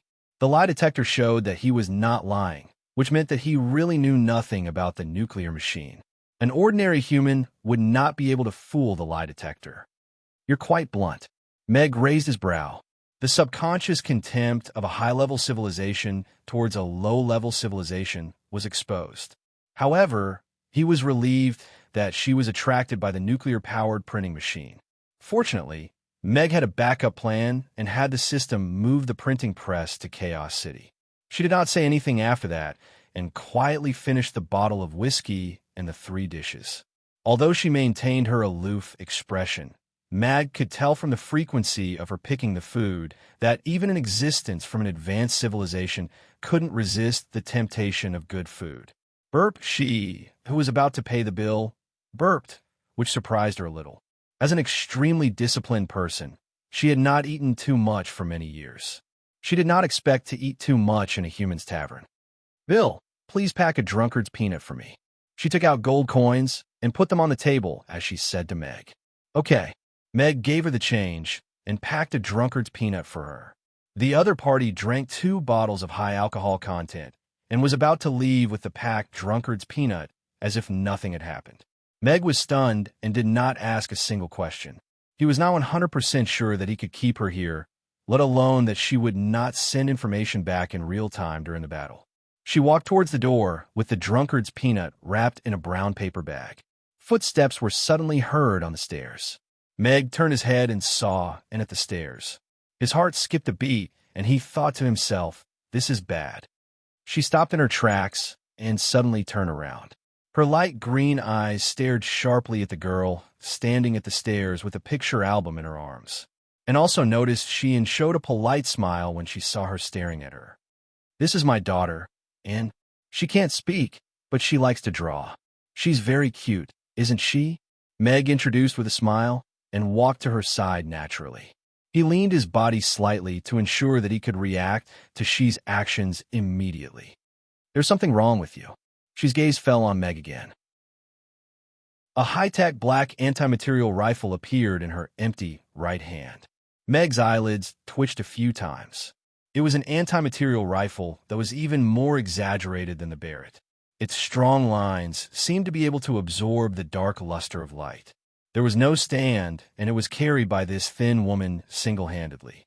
A woman in white skin-tight armor with a pack of drunkard's peanut in one hand and a black anti-material rifle in the other. This scene seemed a little funny, but Meg felt an extremely strong sense of danger. He wasn't sure if his sword or her spear was faster, and was right beside him, and Amy was still upstairs. He could not retreat. "I'm just a wine cellar. I don't understand what you're talking about." Meg tried to speak as calmly as possible. "No, you've seen Cthulhu. You're already dirty." She shook her head slightly, and her gaze fell on and she frowned slightly. "She also has the aura of Cthulhu, and it's very strong." Chapter 2071. When she recognized N's origin, Meg knew that this matter could not be settled peacefully. The existence of an advanced civilization was not to be underestimated. She even knew that he had seen Cthulhu and found out Anne's identity in an instant. One had to know that even Irina, who was a light elemental mage, did not notice anything unusual about Annie. "Actually, I'm quite curious about who you are. Are you a god or an existence like those seal guys?" Meg stood in front of and looked at she. She raised the sniper rifle in her hand and aimed at Meg. She said coldly, "I'm she, an ancient one. I'm not a god or a sealed invader. I'm an observer. Now, you're under arrest." "An ancient one?" Meg raised his eyebrows slightly and thought of the ancient race in the Cthulhu mythos that had the head of a starfish and a spindle-like appearance. Clearly, this woman who called herself she had an appearance that was more in line with human aesthetics and an unimaginable technological civilization. Moreover, her words also revealed a very important piece of information: the sealed invader. The great old dominators were classified as invaders in their civilization system. Judging from her previous reaction, the Ancient One should be extremely hostile to Cthulhu and the other sealed great old dominators. Her identity was an observer. Listen to this title. It was a sense of superiority that a higher civilization had over a lower civilization. If this were a fantasy world, she would be an existence like an Empyrean walker. If your target is also the guy who escaped the seal, maybe we can sit down and talk instead of fighting to the death here. Meg looked at she calmly. The Tian-Du sword appeared beside him and pointed at she. "I know you're strong, and I'm strong too. Before you kill me, I'm confident that I can kill you." Shishi's expression turned grave as she looked at the black sword that suddenly appeared. The heavy sword had no edge, but at this moment, it gave her a feeling that it was extremely sharp. She also vaguely felt that her aura was locked onto. She was not unfamiliar with this feeling. When she raised the sniper rifle in her hand, she could instantly lock onto the opponent's aura. When the man took out his sword, he did the same thing. He was indeed very strong. That was a fact. "Is this the ability that Cthulhu gave you?" She looked into Meg's eyes and asked. The upper limit of the new resident strength had appeared several thousand years ago, and it was no longer possible for a powerhouse to surpass the limit of level 10 to appear, but his strength had clearly exceeded this limit. Meg shook his head slightly. "No, this is my ability to reseal him." "Reseal?" She's eyes flickered and a hint of surprise finally appeared on her cold face. She looked at Meg and asked, Did you reseal Cthulhu in the central seal zone? I can only be considered as a participant. This is not something that can be accomplished by 1 or 2 people. Meg shook his head and said sincerely, I'm Meg Alex, a knight. I don't know what kind of existence the Ancient Ones are, but if you also see the evil existence sealed here as enemies, then we can be friends.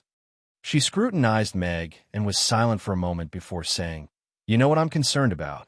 And go upstairs first. Don't let Amy come downstairs. Meg turned and said to Anne, and looked at Meg and then at she. After a moment of hesitation, she nodded obediently and went upstairs with the picture album in her arms. After making sure that and had gone upstairs, Meg looked at she and said, I've seen Cthulhu before, so it's not strange for me to face an opponent. Moreover, I almost lost myself and exchanged my soul with her. She did not say anything and only looked at him. It was in who saved me at the critical moment. That bolt of lightning separated her from Cthulhu. She's the embodiment of kindness, and there's not a trace of evil in her. She's like a newborn baby, so I adopted her as my daughter and hid her origin from everyone. Meg said, The embodiment of kindness? She's eyes showed that she was thinking. She had received professional training, but she had never heard of this saying. However, Meg did not look like he had sold his soul to Cthulhu. Otherwise, she would have noticed it the moment she saw him. That girl had Cthulhu's aura, but was as pure as a piece of white paper, which puzzled her as well. I can't fully trust your words right now, nor can I accurately judge the girl's situation. I need to take you back and let the elders make a judgment, she said to Meg. I'm sorry, but I can't accept this proposal, and is my daughter not an item that needs to be evaluated. Meg shook his head and looked at she seriously. Perhaps the Ancient Ones are a higher level of existence. You're powerful, but please don't underestimate a father's determination to protect his daughter. She's not a demon. She's just a little girl who has just started to come into contact with the world and has a beautiful vision of everything. She looked at Meg. Meg looked at she. With the gun against the sword, the atmosphere was extremely cold. After a long time, she put down the anti-material rifle in her hand and looked at Meg. She said in a cold voice, Do you know where to find the lower half of Cthulhu's body that escaped from the seal? I don't know. Meg put down his sword. But I should know something that you don't. Meg heaved a sigh of relief. You're my brother. The system said in admiration in Meg's heart. I'm your father. Don't get the seniority wrong, Meg replied. Meg, and she had a short and calm conversation. If Elizabeth's coldness was to keep people away and make people feel pity for her after understanding her, then she's coldness was true indifference. Meg felt like he was talking to an emotionless killer. It was a mechanical conversation without any emotion. The Dragon Clan, Rankster. I'll find him. She nodded slightly. This was the only valuable information she got from Meg. Meg hesitated for a moment before saying, He's a friend of mine. If you find him, even if it's the worst-case scenario, I hope you can let me see him again. I can't guarantee that, she replied coldly. Fortunately, Meg was used to her way of talking. Even if I don't take the girl away, I'll take some of her hair or nails back. We need to study what kind of existence she is, she said to him. Meg shook his head and said with a serious expression, I won't give you anything of hers. I also hope you won't try to take her away. Otherwise, I'll kill you even if you're a god. This world isn't what you see. Your strength is relative, she warned coldly. There's a limit to the strength of the ancient, isn't there? Otherwise, why would they sit back and watch those seals age after thousands of years? Meg asked with a smile. Chapter 2072. Anne's existence was special. She was a split from the Great Old One, but she had a kind soul. Perhaps she had the powerful ability of the Great Old One. Perhaps she also had a long life and a strong body. She was young, but she must be very malleable. If Anne was taken away by the Ancient One, she might become a cold mission execution machine like Xiang Shi, or even be dissected for research. When he brought Anne home, he was determined to protect her with all his might, even at the cost of his life. Therefore, he wanted to make the Ancient One give up on this idea from the beginning, at least not while he was still alive. She looked at Mag with furrowed brows. This was a stubborn human, and also a troublesome fellow. She's a new life. She's different from Cthulhu. She should have the right to live a normal life, just like a girl.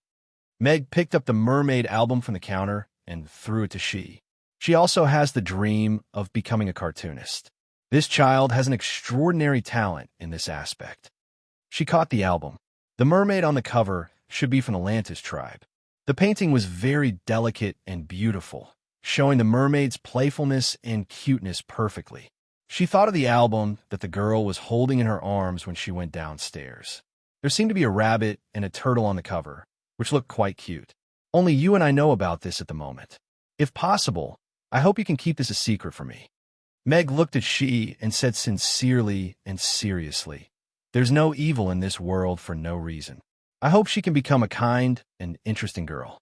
I'll evaluate this incident and deal with it accordingly." She put away the album and did not immediately express her opinion. Instead, she said, "But now we can talk about the earthquake 2 days ago. I'm sure it was caused by you." "Yes, it was caused by me." Meg nodded honestly. "You're not an honest human." She frowned slightly. He had actually fooled the lie detector. His earlier answers had not triggered any reaction from the lie detector at all. A human's body also has unlimited potential, but a machine has a limit, Mag said calmly. "What's that?" "According to the manual, it's a nuclear-powered printer," Meg said. "Nuclear-powered printing press?" She was surprised. The ancient's technological level was extremely high. Nuclear power had long been used in many aspects of life, including transportation. However, the discovery of a nuclear-powered printing press on the Norland continent was a little too abrupt in a world where steam engines had only just begun to be used. "Where did you get this printing press? Is it a foreign civilization?" She's expression turned solemn. The invasion of foreign civilizations was an extremely serious matter. Back then, when Cthulhu and the other outer gods and their servant races descended, it almost brought a calamity to the ancients. Meg shook his head and said, "No, it's an old equipment warehouse dug out from the depths of the ground. There are a few machines and some scattered books inside, including the printing machine. Can you show me those things? I've already sent the printing press back to Chaos City. I can go and get the other things for you."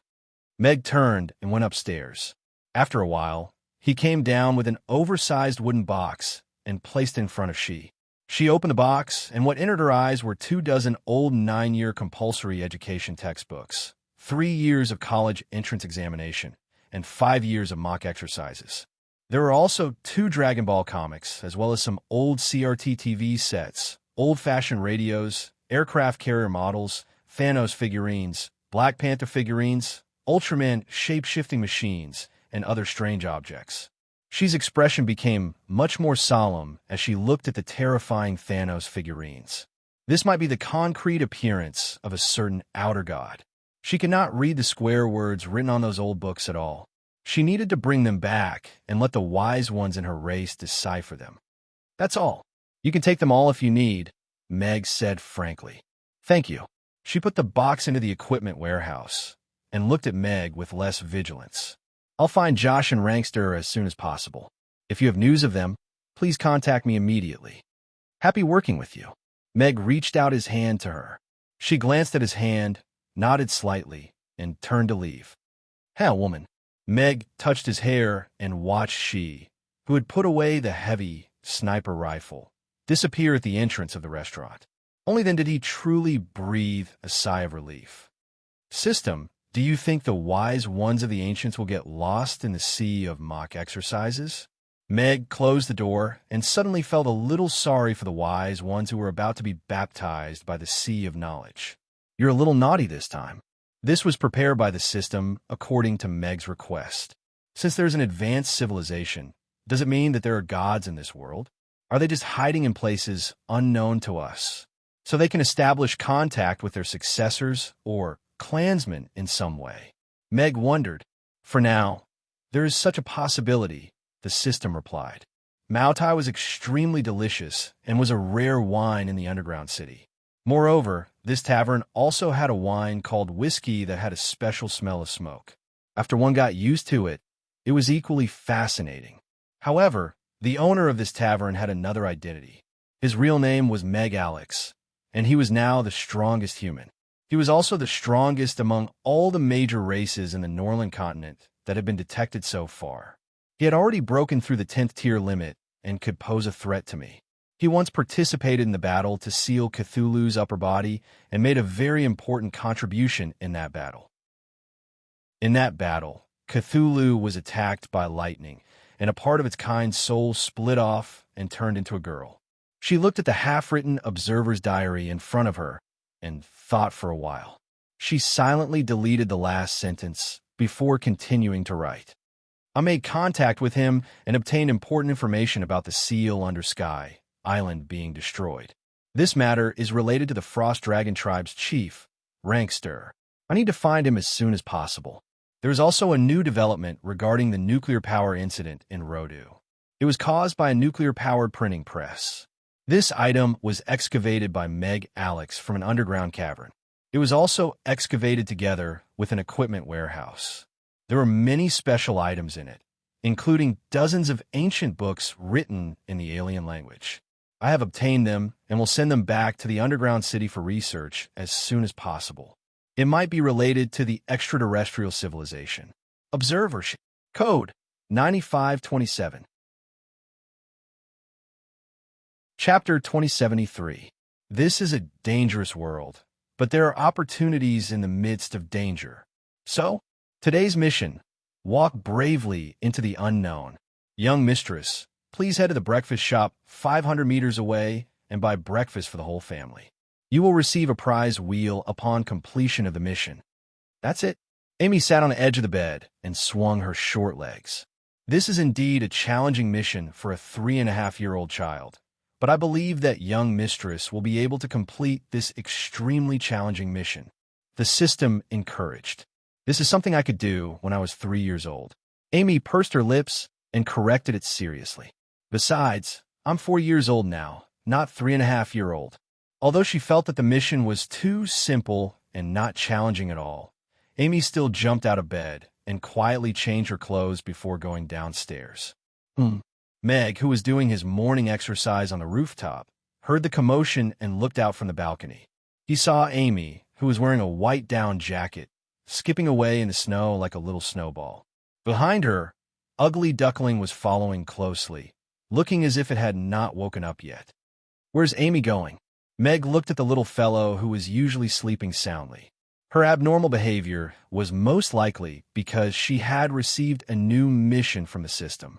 Just as Meg was wondering if he should follow and take a look, Amy turned into a breakfast shop 500 meters away. "Is she hungry?" Meg raised his eyebrows. For a moment, he couldn't tell if this was Amy's idea or a mission from the system. Amy carried Ugly Duckling in her arms and walked into the breakfast shop. The door was ajar, and there was a fireplace burning in the breakfast shop, giving it a warmth that was completely different from outside. As soon as she entered, an expectant smile appeared on Amy's face because there was still an enticing aroma of food in the air. It was still early, and there were only 5 or 6 people eating breakfast in the breakfast shop. When they heard the door open, they instinctively looked in the direction of the door, and then their eyes were all attracted by the beautiful little girl standing at the door. One exquisite and adorable little girl. Her fluffy white clothes accentuated her small and adorable face. Even a porcelain doll could not compare to her exquisite facial features. She was also hugging a round, black and white exotic beast in her arms, looking extremely adorable. Just when everyone thought that she had come with an adult, the little girl had already walked to the counter by herself. She stood on her tiptoes and said in a childish voice, "Boss, can I pack breakfast?"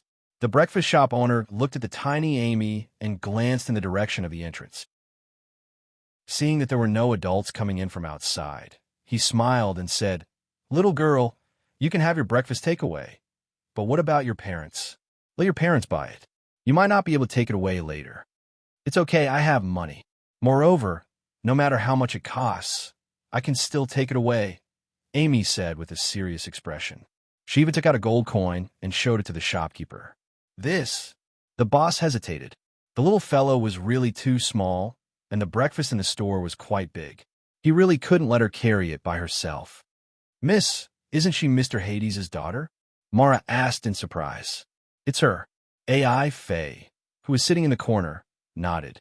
She also looked at Amy with a hint of surprise and said, I didn't think that little fellow would come out to buy breakfast by herself. I want this flatbread made from corn, 3 of them. Then I want this soup that looks pretty good, 3 bowls. And this egg, I want 4 of them, and this. Amy was already eagerly ordering. It looked like there were a lot of things that she wanted to eat. The customers all looked at Amy with surprise. They didn't think that not only did she want to buy breakfast to take home, but it also looked like she wanted to buy breakfast for a lot of people. Her parents were really magnanimous to let such a beautiful little girl go out by herself. If she were to be stolen by someone, she would definitely cry to death. The shopkeeper packed all the food according to Amy's request, but didn't serve any soup. He looked at Amy with a smile and said, Little girl, you can't take the soup with you. Also, there are too many things here, so you should let your parents carry them. You still have to carry your cute little bear. It's okay, it can do it. Amy casually tossed Ugly Duckling aside. Meow. Ugly Duckling raised its head and meowed with a hint of resentment. Air. The shopkeeper was still a little hesitant. At this moment, a gentle voice sounded from behind. Boss, give me the food. This is the daughter of the owner of the new Saipan Tavern across from our house. I'll help her carry it back. Also, give me 3 bowls of soup. I'll get Mara to bring it back for you later. Amy turned around and looked at Ify. Realization dawned on her as she said, It's you, beautiful big sister. Yes, why did little Amy set out to buy breakfast alone? Ify patted Amy's head with a smile. This little girl was so adorable, and her mouth was so sweet. So she's the daughter of the owner. All right, with Mrs. Ify taking care of her, then there won't be any problems. The shopkeeper was enlightened and immediately scooped 3 bowls of soup. He carefully placed them in food boxes and handed them to Mara. How much is it? I'll pay the bill together. Ify took out her purse. I have 52 copper coins in total. Please give me 48 copper coins. Amy had already handed over her gold coins. Aren't you going to ask Big Sister to treat you to breakfast? Ify asked with a smile. Amy said with a serious expression, Father said that even if it's a gift from beautiful Big Sister, I can't casually accept it. Girls have to protect themselves when they're outside. Mr. Hades is really a good father. Ify nodded and didn't force her. She took out the money and paid for her own bill. Amy refused Ify's help. She hugged the big bag of breakfast that the shopkeeper handed to her and left the breakfast shop with Ify. Are there guests at home? Why did you buy so much food? Ify looked at the big paper bag that Amy almost couldn't hold. It was enough for at least 6 people. No, half of it is for me. Amy shook her head and said, Half. Ify stared. It's a little, isn't it? Amy also showed a thoughtful expression. It's quite a lot. Ify hurriedly shook her head. This half bag of food was enough for her breakfast for several days, and this little girl actually thought it was too little. But did Mr. Hades ask you to come out and buy breakfast? Ify asked Amy. Although this breakfast shop wasn't far away, it was too unreliable for a little girl like Amy to come out and buy breakfast alone. It would be terrible if she bumped into bad guys. The security in Rodu wasn't as good as it seemed. No, I snuck out myself. Father might still be sleeping. I just wanted to buy breakfast for him so that he could sleep a little longer. Amy shook her head with a smile. Chapter 2074. AI Faye accompanied Amy to the entrance of the tavern, and just as she was about to knock, the door opened from the inside. Did Xiao AI go to buy breakfast by herself? Meg asked with a smile as he looked at the breakfast in Amy's arms. Yeah, I want to buy breakfast for everyone. Their breakfast looks pretty good. Amy nodded her little head. Good girl. Meg rubbed Amy's head with a smile before turning to AI Faye. Good morning, Miss AI Faye. Good morning, Mr. Hades. I just ran into Xiao AI at the breakfast shop, so I dropped her off. AI Faye smiled. Thank you. Meg thanked her. AI Faye took the food box from Mara's hands and handed it over. This is the breakfast shop's specialty soup, and they don't usually let you take it out. I'm quite familiar with the owner, so I got 3 bowls. After you guys eat, I'll have Mara send the bowls and food box back. Okay, thank you. I'll send it back in a bit. There's no need for Miss Mara to make the trip. Meg carefully took the food box before turning to AI Faye. By the way, how are the components for the distillation equipment coming along? I was just about to go to the blacksmith shop to take a look. I should be able to get them today, but I was afraid that the blacksmith would neglect them, so I went to get them myself. AI Faye said. The components are all here. Miss AI Faye, come and let me know. I'll help you assemble and adjust it. Meg nodded. Thank you in advance, Mr. Hades. AI Faye gratefully said before leaving with Mara. Big sister AI Faye is a good person. If it weren't for her, the owner wouldn't have sold that soup to me, Amy said as she looked at AI Faye's back. Yeah, she's a good girl. Meg nodded with a smile as he looked at the food box in his hand and the big bag of food in Amy's arms. Why did you think of buying breakfast today? Because Father works so hard every day, so I wanted to buy breakfast. That way, you don't have to make breakfast for us, and we can sleep more. Amy's little face was filled with seriousness. Good girl. Meg smiled and patted Amy's head, feeling warm inside. Meg carried the food box into the house and said casually, By the way, if the wishing well works today, ask it to give us a car. It's best if it's an all-terrain vehicle. That way, it'll be convenient to buy groceries. An all-terrain vehicle? Amy thought for a moment and memorized it. Life experience system, motherfucker. Congratulations, little master, for completing the mission of buying breakfast. One chance to turn the wheel. The system's voice sounded in AI Me's mind. Little mistress, please go and collect it yourself. I want an all-terrain vehicle, Amy reminded him. The roulette wheel is a probability lottery. The system cannot guarantee what the little master will win, the system explained. Then you just have to write all-terrain vehicle in every grid, Amy said seriously. The system, if you don't want to write, then I won't smoke anymore. It's boring, Amy said proudly. All right. The system humbled itself. That's right. Good girl. Amy smiled again. Meg opened the food box and took out 3 bowls of soup with various vegetables and a few green onions scattered on top. It looked pretty good. AI Faye called this soup confusion soup, which was similar to Hunan's confusion soup, and just came downstairs and looked at the food on the table with a surprised expression. She pointed at Amy and asked in sign language, Amy, did you go out and buy this? Yes, big sister, and come and sit down. I just bought this. It's a huge bag, Amy said proudly as she put the paper bag in her hand on the table. Apart from the confusion soup, Amy also bought a bunch of food such as corn cakes, boiled eggs, rice crust, and so on. She spread them all out and took up half the table. Meg wasn't too worried about not being able to finish all of it. At least half of it would go into Amy's stomach. Come on, thanks to Meg, I got to eat breakfast bought outside. Meg distributed 3 spoons and scooped a spoonful of confusion soup into his mouth. It was a thick soup with starch, radish, lean meat, and some kind of mushroom. It was salty and tasted delicious. Eating a bowl of it on a winter morning warmed him up from the stomach to the outside. He felt as if he had come back to life.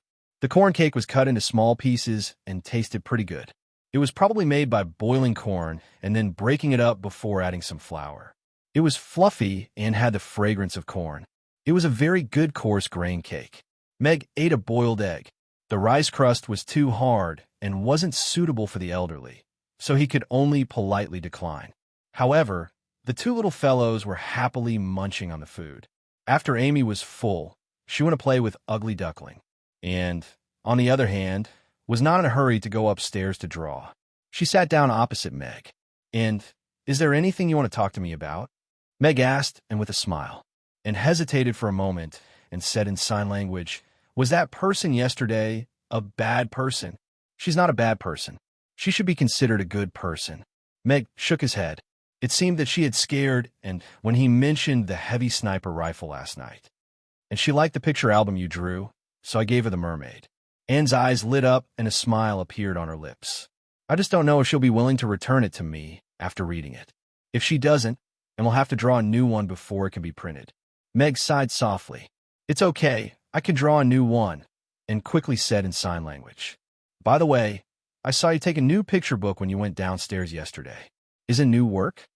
Meg asked curiously. Yes, and got up and went upstairs. After a while, She came down with a picture book and handed it to Meg. This picture book was relatively thin, and the cover had a vivid drawing of a tortoise and a rabbit. It was a story about a tortoise and a rabbit race. This was a picture book for younger children. Meg had told this fable to the two children before, but he did not expect and to draw it. Meg flipped through it. The drawing style was cute, and the rhythm was smooth. It was fully capable of combining education with entertainment. N's drawing is getting better and better. The drawing style is cute, and the story is very suitable for children. Meg closed the picture book and resisted the urge to add a pepper rabbit recipe at the back. After all, the rabbit was so cute. Whether it was braised or barbecued, it was delicious. N's face lit up with a happy smile. On the other hand, Amy had already opened the big wheel in her mind. She looked at the wheel full of all-terrain vehicles and clicked start. After the needle spun a few times, it fortunately stopped on the all-terrain vehicle. "I got you it." Amy was pleasantly surprised. "This is a 100% probability. Is it possible to not get it?" The system wanted to cry, but had no tears. Chapter 2075. Looks like this system is a little shabby. Meg frowned as he looked at the miniature mountain motorcycle parked in the backyard. Wow, it looks so cool. Amy couldn't wait to change into the small armor and put on the helmet with much effort. She straddled the motorcycle and transformed into a little rider.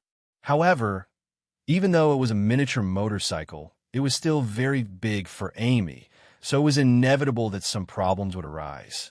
For example, because her legs were too short, she couldn't kick off the supporting leg herself. If she wanted to drive the motorcycle away, she had to find someone to help her. After kicking the air a few times with her short legs, Amy tilted her head and begged Meg, "Father, help me kick it." "Do you know how to drive it?" Meg asked with a smile. The wishing well told me how to drive it." Amy nodded. "But if you drive it, what will you do when you want to stop?" Meg asked with a smile. He couldn't be a happy-go-lucky guy who never went offline, could he? Well, Amy pondered seriously and found that this was indeed a problem that needed to be considered. Amy's gaze quickly fell on Anne, and her eyes lit up. "Then let Big Sister and sit on my motorcycle. That way, when I want to stop the motorcycle, she can use her long legs to stabilize it." "That's a good idea." Meg nodded. This was a two-seater motorcycle, so it was just right for her and to sit on. However, he reached out to pull out the car key and said, "There are too many people on the road during the day, so it's not suitable to drive it out. We'll drive it out at night when there's no one on the road." "All right, then we'll go at night." Amy jumped off the motorcycle, took off her helmet, and placed it on Ugly Duckling's head. Ugly Duckling lay on the ground and searched for its head for a long time before pulling its fat head out of the helmet. It looked around in confusion.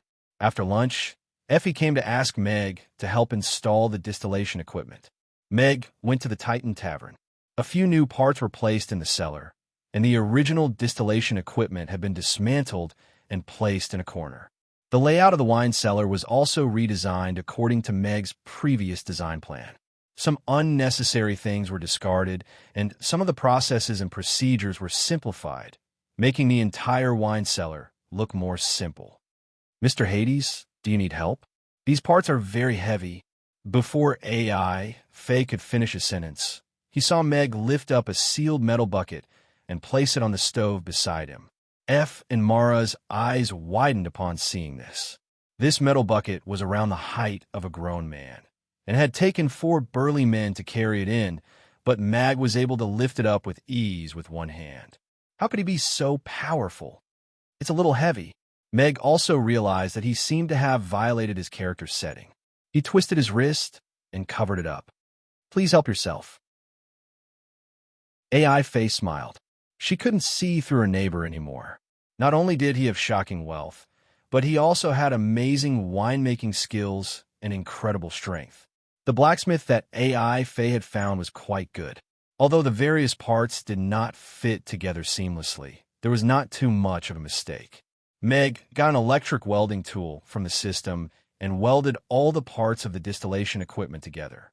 He also applied a layer of anti-corrosion coating on them. Faye, and Mara, other than pouring tea at the side, had a look of amazement on their faces like fangirls. In their eyes, Mag was like a magic caster with outstanding skills.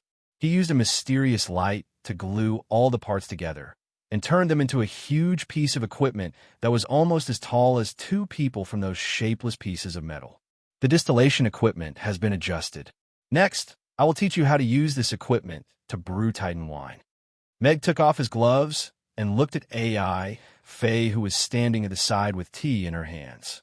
Oh, okay. AI Faye nodded quickly and served the tea that was already a little cold. It wasn't easy to teach a woman who had never come into contact with modern machinery how to use a relatively advanced distillation equipment. Fortunately, Meg remembered his golden finger and tapped on the parts that he didn't know. AI Faye quickly learned how to use it. Other than that, Meg also made some improvements to his Titan wine brewing process based on his own experience and taught it to AI Faye. Have you learned it? Meg asked as he retracted his finger from AI Faye's forehead. Yes. AI Faye's eyes lit up.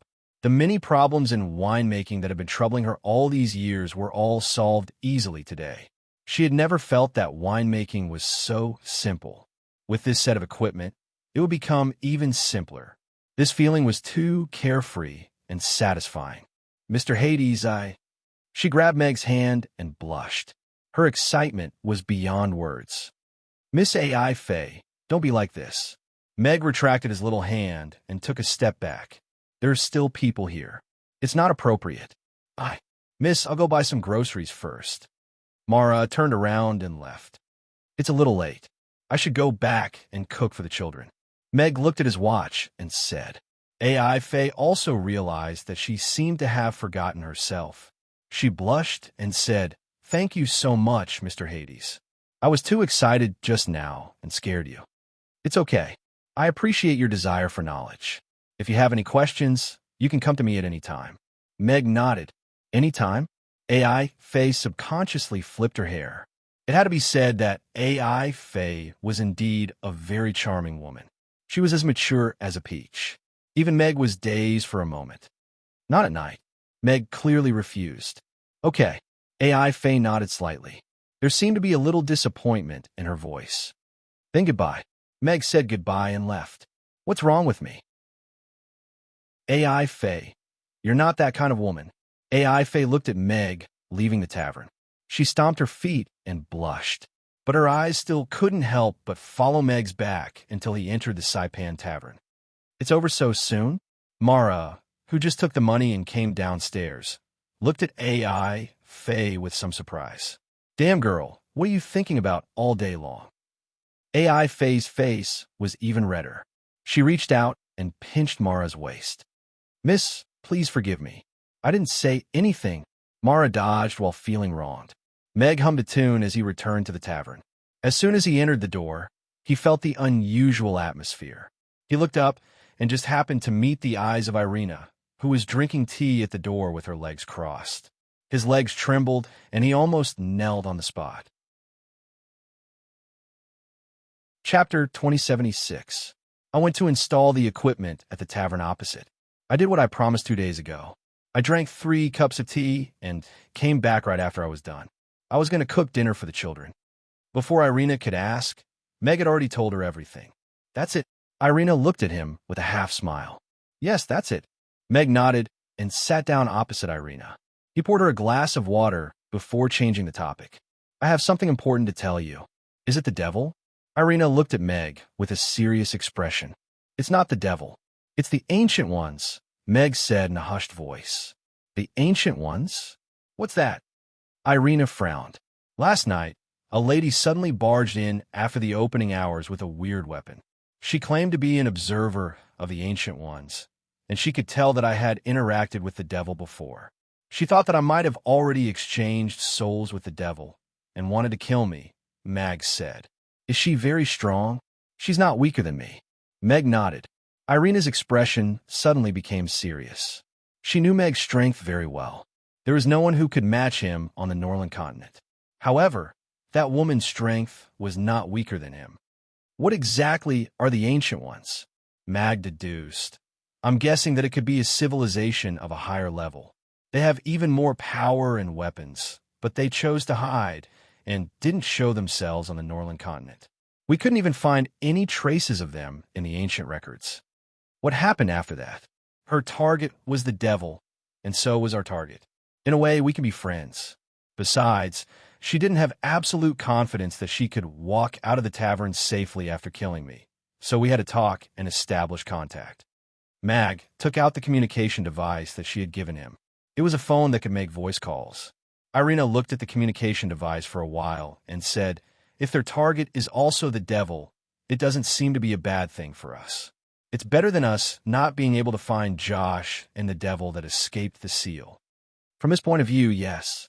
Meg nodded and looked in the direction of the stairs. The two children should still be playing upstairs. There's another very important thing that I feel like I have to tell you. Irina raised her hand and set up a soundproof cover. "I'm sorry that I lied to you about N's background," Meg said apologetically. "Yeah, so you've been fooling around behind my back?" Irina raised her eyebrows, and the air seemed to have become a little chilly. Mag quickly waved his hands. No, it's not like that." "Then what is it?"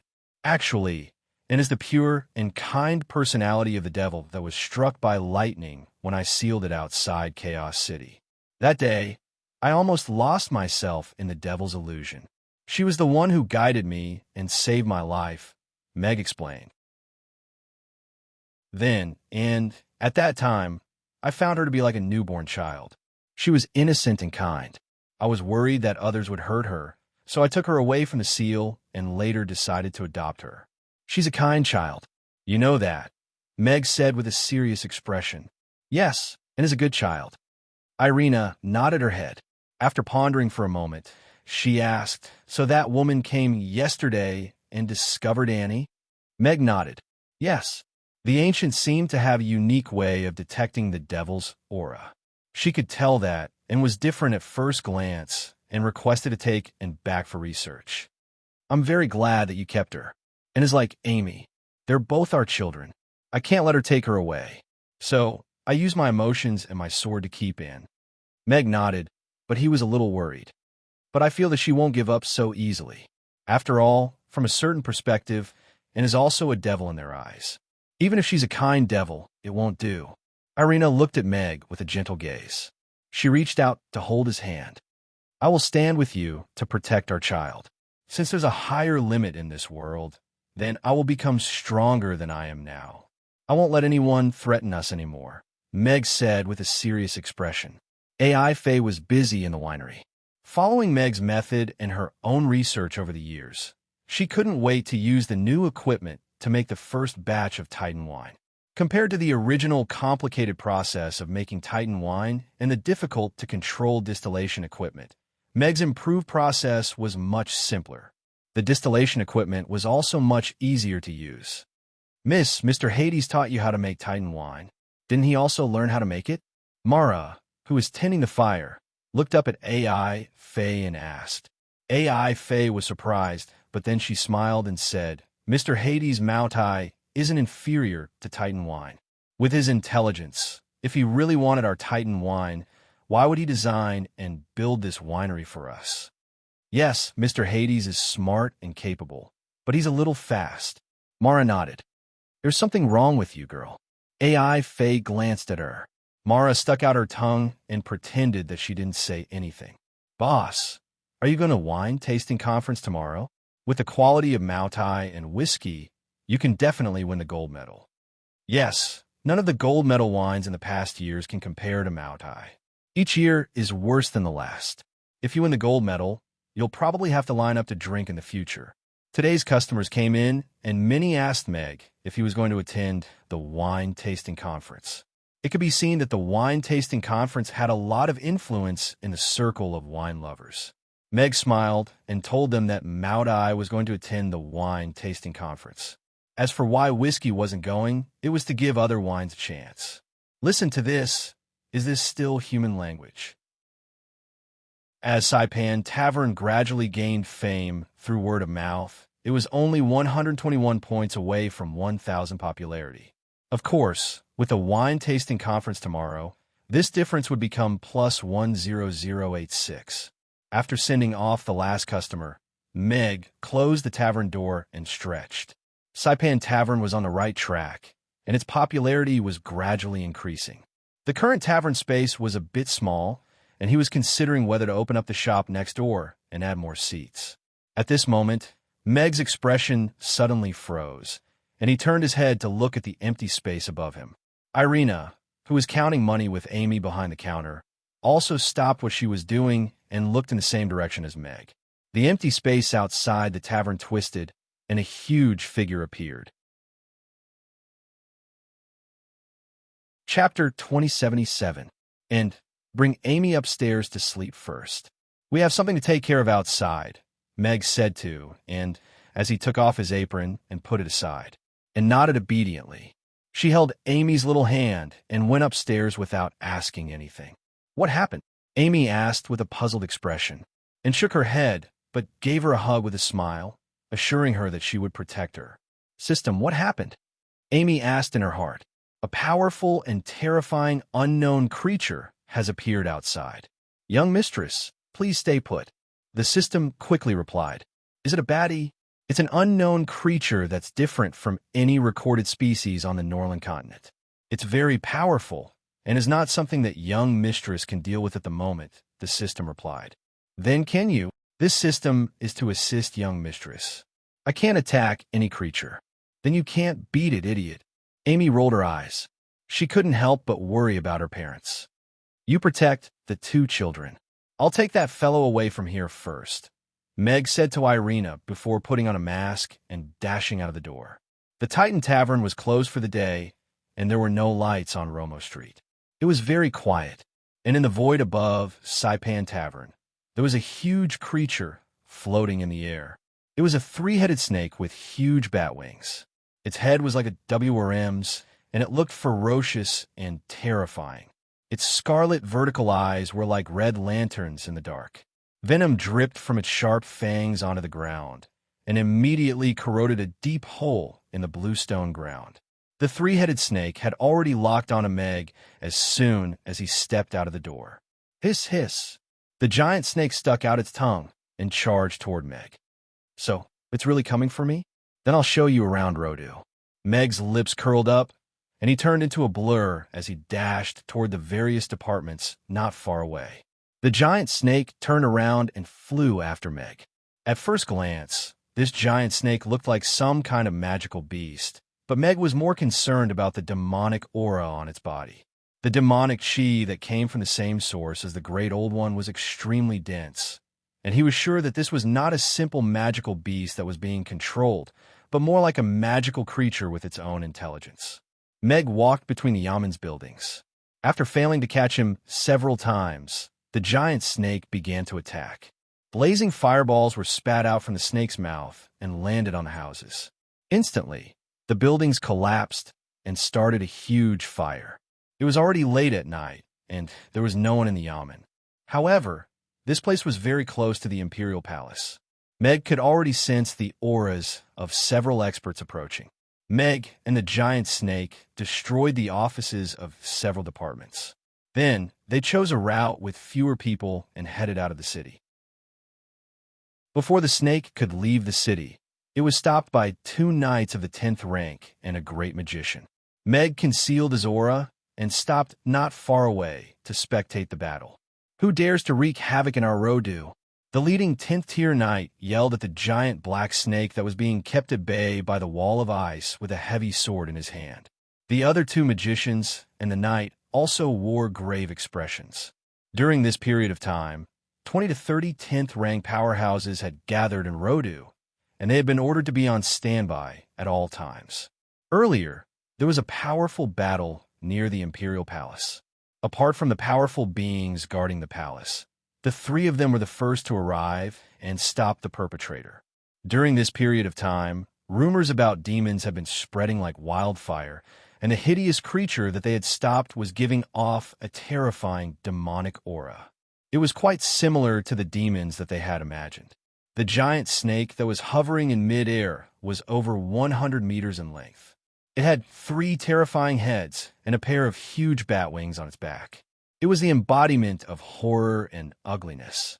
The giant snake looked down at the 3 people standing on the ground and let loose a sharp roar. It swung its huge tail and slammed it into the ice wall in front of it.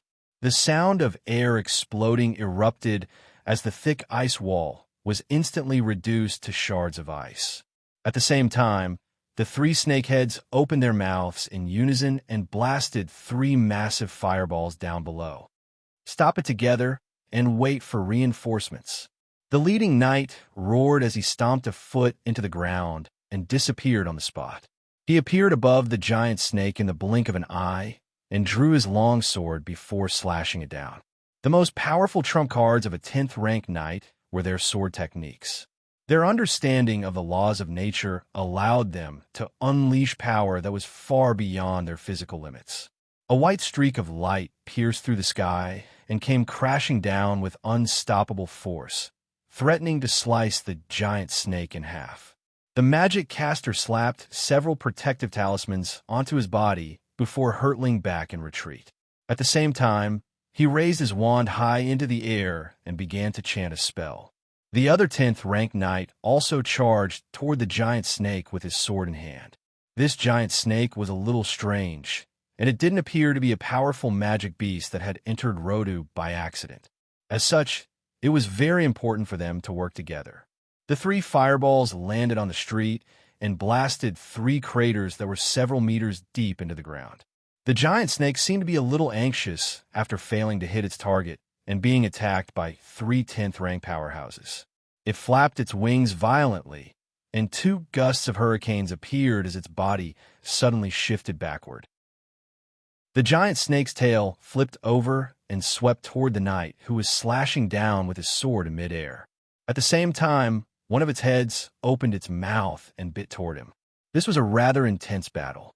When the other powerful beings arrived, there were only three severely injured 10th rank powerhouses left on the scene. Out to the west of the city, the leading knight only left a sentence before he fainted. "The five of you follow me." A general jumped onto his flying steed and picked out another 5 powerful beings to chase toward the west. On the other side, Meg was riding on Azi and following the giant snake unhurriedly toward the east. This giant snake was more powerful than normal 10th rank powerhouses. After severely injuring 3 10th rank powerhouses, it still had the energy to continue chasing after him. "It's about time, Azi. Let's stop." 500 kilometers east of the city, the purple-striped griffin stopped in the air above a bamboo forest. "Who are you?" Meg stood on the purple-striped griffin's back with his hands behind his back and quietly put on a show. The giant snake stopped 100 meters away. It was also injured, and one of its eyes had even been destroyed. However, the area where the eye was shrouded in black demonic aura seemed to be recovering quickly. "I am Cthulhu." Just as it opened its mouth, Meg had already disappeared from the griffin's back. In the next instant, Meg appeared above its head and slammed his heavy sword down heavily. Boom! The giant snake crashed onto the ground and knocked over a large patch of bamboo, creating a deep crater in the ground. "Huh, it can talk?" Meg landed on the purple-striped griffin's back and looked down at the crater with surprise. Chapter 2078. Meg initially thought that it was a level 10 magical beast that was controlled by Cthulhu and had gained some of its demonized abilities, including the ability to heal itself quickly. Looking at the giant snake that had half of its head blown off, he felt that he had underestimated this snake. "Hiss!" The giant snake let out an angry hiss. "Don't bare your teeth at me, or I'll blow off the rest of your head too." Meg glanced at the other two heads. Sometimes the comfort of a powerhouse was so effective. The giant snake immediately put away its teeth, but its 4 eyes were still staring at Meg, and its red vertical pupils began to rotate slowly. Meg stared at the vertical pupils, and his eyes seemed to be a little dull. After a while, Meg suddenly laughed. "You're still far from being able to do that." Meg's eyes had regained clarity, but the giant snake's eyes were a little dull, and its wings were flapping unconsciously. When the giant snake used its mind control on him, Meg took the initiative and successfully controlled the giant snake with his powerful mind power and mind control ability. "Tell me, what are you? Why are you looking for me? How did you find me?" Meg asked. I'm a servant of Lord Cthulhu, the Terror Hunter. I can feel Lord Cthulhu's aura on you, and I want to know if you know where Lord Cthulhu is." The giant snake replied in a numb tone. "Servant." Meg frowned. This guy was indeed not a magical beast that was simply controlled by Cthulhu. How many servants does Cthulhu have? Is the Terror Hunter your name, or is it a race? Meg asked again. The great Lord Cthulhu has countless servants, and the Terror Hunter race is just a low-class servant race under Lord Cthulhu. The giant snake replied. Meg's expression became a little solemn, and he said in a low voice, "Where are those servants now? Are they still alive?" "Earth, Earth." The giant snake's eyes suddenly flickered, and it broke free from Meg's control. Its vertical pupils recovered, and it let out a hiss and pounced at Meg. "It's a pity I was so close." Meg sighed regretfully. He raised his sword and chopped off the two heads of the snake, leaving only the middle head that was slowly recovering. He knocked it out with a single blow. Sitting on a griffin's back, Meg took out the communicator that she gave him and informed her that he had caught a terrifying hunter. Then he waited in place. About 3 minutes later, the void shook and a star-shaped spaceship appeared, hovering above the bamboo forest. The cabin door opened and she walked out. She first took a look at the unconscious three-headed hydra with two severed heads. Her eyes narrowed slightly before looking at Meg, who was sitting on the back of the griffin. Judging from the scene, this was a one-sided battle. This terrifying hunter couldn't even make an effective counterattack. This man was indeed very strong. "This is a terror hunter, one of Cthulhu's servant races," she said. "How did you find it?" "I wasn't the one who found it. He found me." Meg shook his head and said, he sensed Cthulhu's aura on me, so he came looking for me. I lured him here from Rodu." She nodded slightly and landed lightly on the ground. She walked to the terror hunter and placed her right hand on its remaining head. A bluish-silver light lit up in her palm and wrapped around the terror hunter's head. Just when Meg thought she was going to heal that fellow, she had already retracted her hand. There was a fist-sized crystal ball in her palm, and there was a small three-headed flying snake in the crystal ball. The flying snake that was thrashing around crazily in the crystal ball, trying to break through the restrictions, was obviously a miniature version of the Terror Hunter. "Terror Hunter, you have violated the first rule of the underground world by coming to the Norland continent. Now, your soul will be arrested and sent back to the underground city for trial," she declared coldly before putting away the crystal ball. Underground world, first rule underground city. Meg felt like he had obtained some new information. "I want to know how many of these fellows there are. Where are they hiding?" Meg looked at She and asked. "I don't have the authority to tell you these questions," she replied coldly. Meg frowned slightly. He felt that this fellow was like a humanoid system, old-fashioned and cold. "Then, do you ancients have a way to eliminate or hide the aura related to Cthulhu on us? It's not a good feeling to have all these strange things coming to me." She looked at Meg and thought for a while before shaking her head. "You're a qualified and attractive bait. Maybe Cthulhu will come back for you. And I'm just a fucking tool?" Meg's eyelids twitched. "No, you're just bait," the system corrected. "Fuck, a kind of green plant," the system added harmoniously. Meg looked at She and said, "I can keep the aura on me, but you have to help me hide N's aura. Otherwise, I can't guarantee that I'll be able to get her soul before you arrive next time." She glanced at the terror hunter's body on the ground and thought for a while. She took out a ring from the equipment storage and threw it to Meg. "Let her wear this ring. Other than Cthulhu, no one will be able to sense her abnormality." Meg looked at the silver ring in his hand. There was a string of mysterious runes engraved on it. It was cold to the touch, and he could not see anything strange about it. "Thank you." Meg put it away solemnly. Although he felt that this woman was an emotionless robot, she would not lie to him about this kind of thing. "I'll leave this to you. I'll go back first." Meg did not expect to get any more information from her. He patted Z and left. Of course, the job of cleaning up the place should be left to the police. He was just a bait without human rights. She looked at Mag, who had disappeared in the blink of an eye. She looked at the mess around her and frowned. Then, she turned around and returned to the spaceship. The spaceship hovered above the terror hunter's body. A beam of light shone from the bottom of the spaceship, and the three-headed snake's body disappeared. The tragic pit on the ground was also refilled. The spaceship circled above the bamboo forest and entered the void again, disappearing without a trace. The bamboo forest was still a mess, but looked like the traces left behind by a fierce battle between two magical beasts. This red braised pork?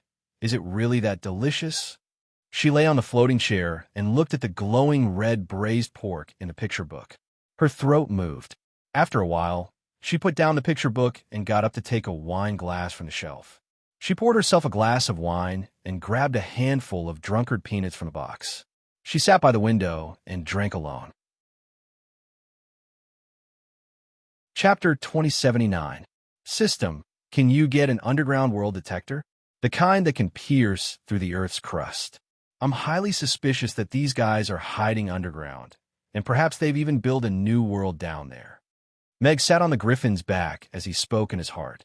I just installed a tracker on her spaceship, the system replied.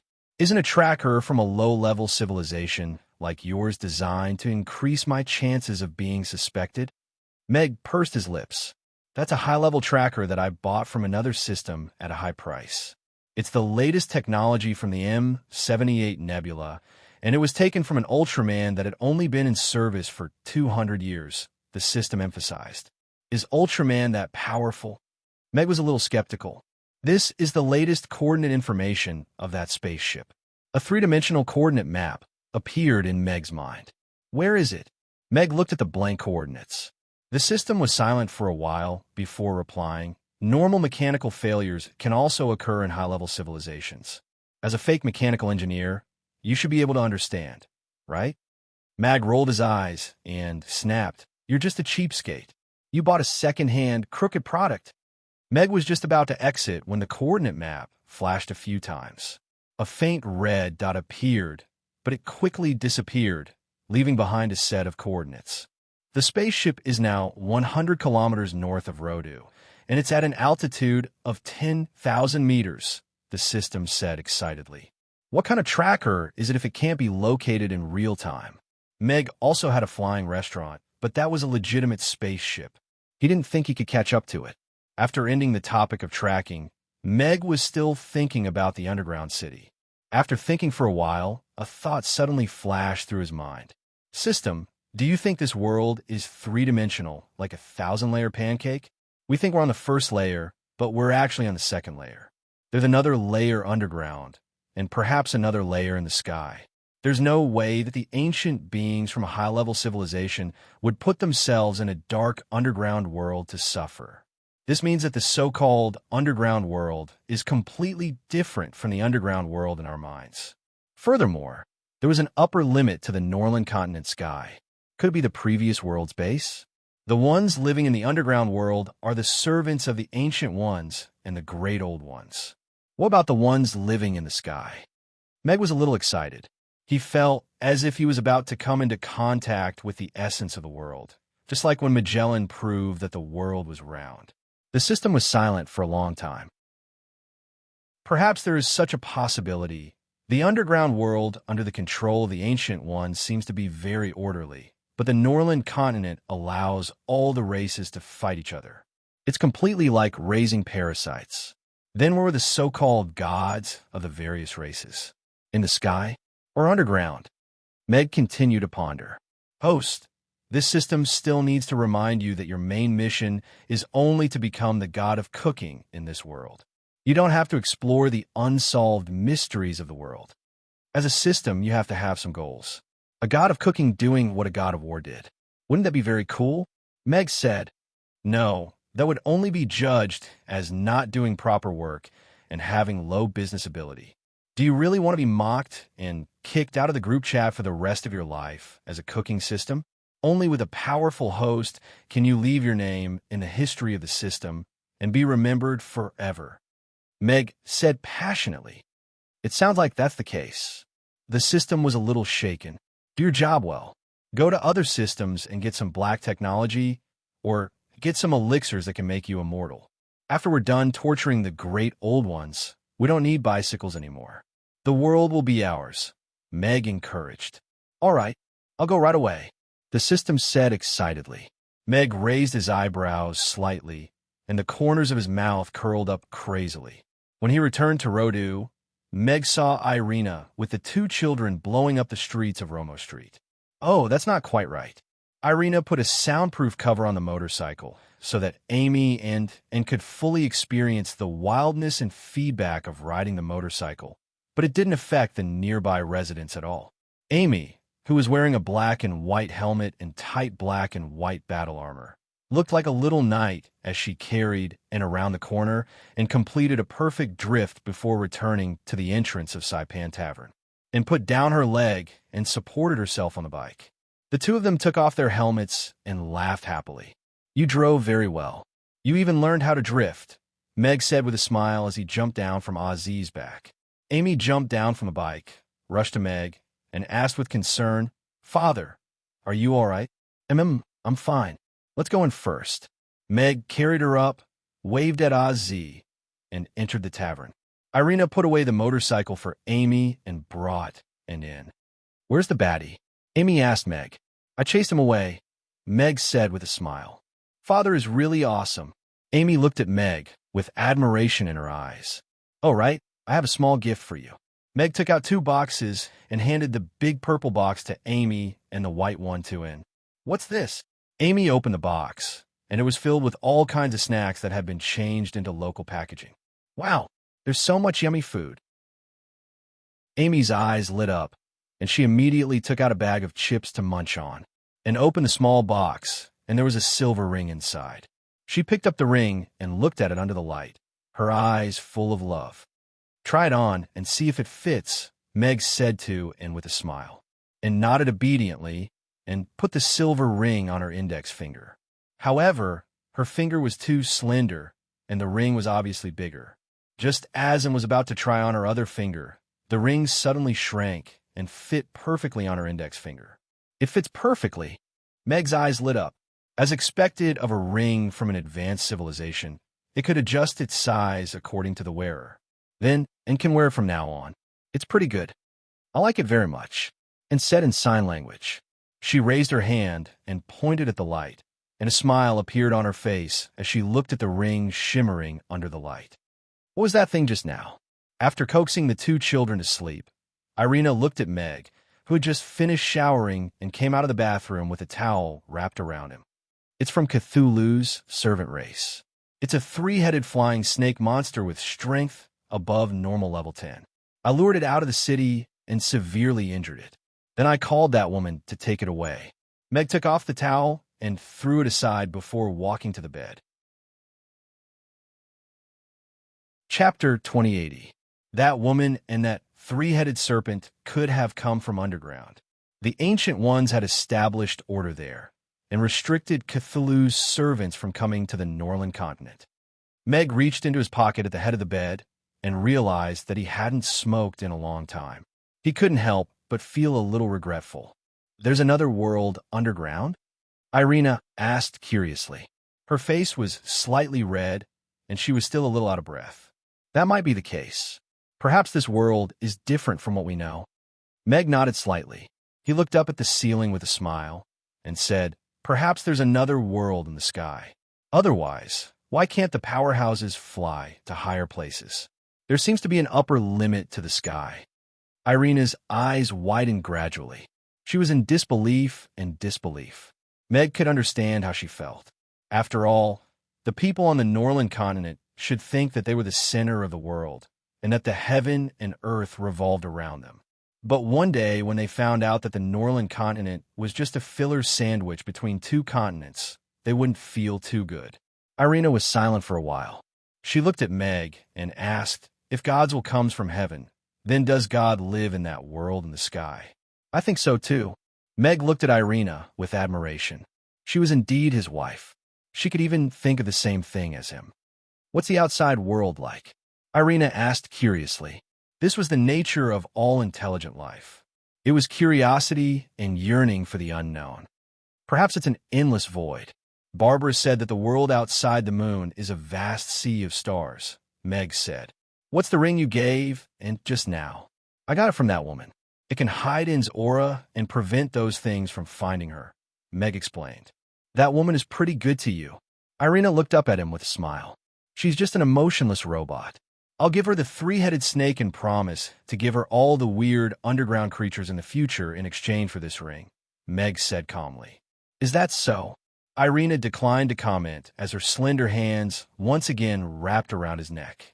Again, scared? The next morning, Meg woke up full of energy. However, when he put on his slippers and went out, he clearly felt that his footsteps were a little weak. Looks like even a god has to restrain himself a little.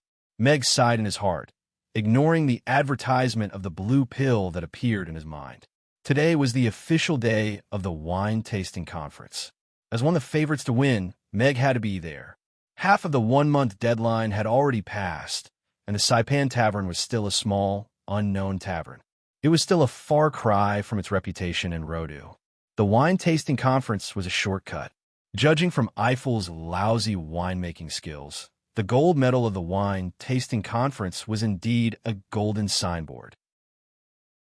Irina didn't have anything to do today, so the family went out together after breakfast and prepared to hail a carriage to the wine tasting conference.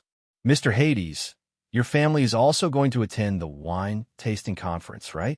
Eiffel and Mara also happened to come out of the tavern and greeted Meg's family with a smile when they saw them. Yes. Meg nodded. Then I'll see you there later, Eiffel said with a smile as he brought Mara onto the small carriage. Meg glanced at Irina. Seeing that she was at ease, he relaxed a little. He walked to the street corner and hailed a carriage, heading straight for the wine tasting conference. The previous wine tasting conferences were organized by the Rodu Wine Association. The venue was in a manor in the south of Rodu, and it was provided by a noble. The carriage stopped outside the manor. Meg's family alighted and saw that the road outside the manor was almost filled with carriages. There are so many carriages. Amy stood on her tiptoes and looked at the endless line of carriages. Yes, looks like the influence of this wine tasting conference is indeed quite big. Meg nodded with a smile. This was a good thing. Meg showed the invitation card that Eiffel gave him to the ticketing staff at the entrance and successfully entered the manor. This was said to be the manor of a baron, and it occupied a very large area. Apart from the tavern owners who had applied to attend the wine tasting conference, there were also many wine lovers with some status who could enter the venue. Just as Meg was about to find someone to ask where the venue was, Eiffel and Mara walked over. Mr. Hades, we are here. Eiffel came up with Mara with a smile. What a coincidence. We just arrived too, Eiffel said with a smile. Yes. Meg nodded reservedly. His wife was still present, so he had to show a sense of distance. Irina only looked at Eiffel with a smile on her face. She didn't say anything, but her aura was a level higher than Eiffel's. Sister Eiffel, you are so beautiful today. Amy looked at Eiffel, who was wearing a long red dress, and said with sparkling eyes. Eiffel immediately smiled like a flower. She reached out to Amy and said with a smile, Little Amy is so good. Sister will take you to eat good food. Okay. Amy's eyes lit up when she heard that there was good food, and she quickly grabbed Eiffel's hand. The venue is in the cathedral up ahead. It should be starting soon. I will take you there, Eiffel said to Meg. Okay, thank you. Meg nodded. Irina reached out her left hand and took the initiative to hold Meg's arm. Eiffel's gaze focused slightly, and she revealed a polite and awkward smile. She held Amy's hand and walked forward. Meg was a little surprised to see Irina holding his hand. This little action of declaring sovereignty was quite cute. Irina's lips curled up slightly. Little guy, do you think you are worthy of seducing my man in front of me? Surrounded by beauties, Meg became the most beautiful person in the cathedral when he stepped into it. Walking in front of him was Eiffel, who was wearing a long red dress and a small vest. Amy, who was holding her hand, was obedient and cute. Irina, who was holding his arm, was as beautiful as a fairy. She had an elegant temperament, and Anne, who was walking beside her, was sweet and youthful. Everyone's eyes instantly fell on Meg. Is this Baron Baraka? Probably only the Baron has such a temperament. The Baron is so lucky. I'm jealous. Everyone's eyes were filled with envy, jealousy, and jealousy. Meg quite liked this kind of gaze. It was so real and not pretentious at all. Then he sat down in the audience according to his seat. Everyone was slightly taken aback. Only then did they notice that Meg was sitting in the Saipan Tavern. So they are in the same industry. Everyone was enlightened, and they were even more jealous. I just want to know how I can't compare to him. You're tuning in to the Romance Rendezvous YouTube channel. We're so grateful for your support, and don't forget to subscribe to join us on this incredible journey through captivating stories. Your generosity through donations truly makes a world of difference, as it's the primary source of revenue that allows me to expand and enhance this channel for you. Thank you from the bottom of my heart for being a part of this adventure.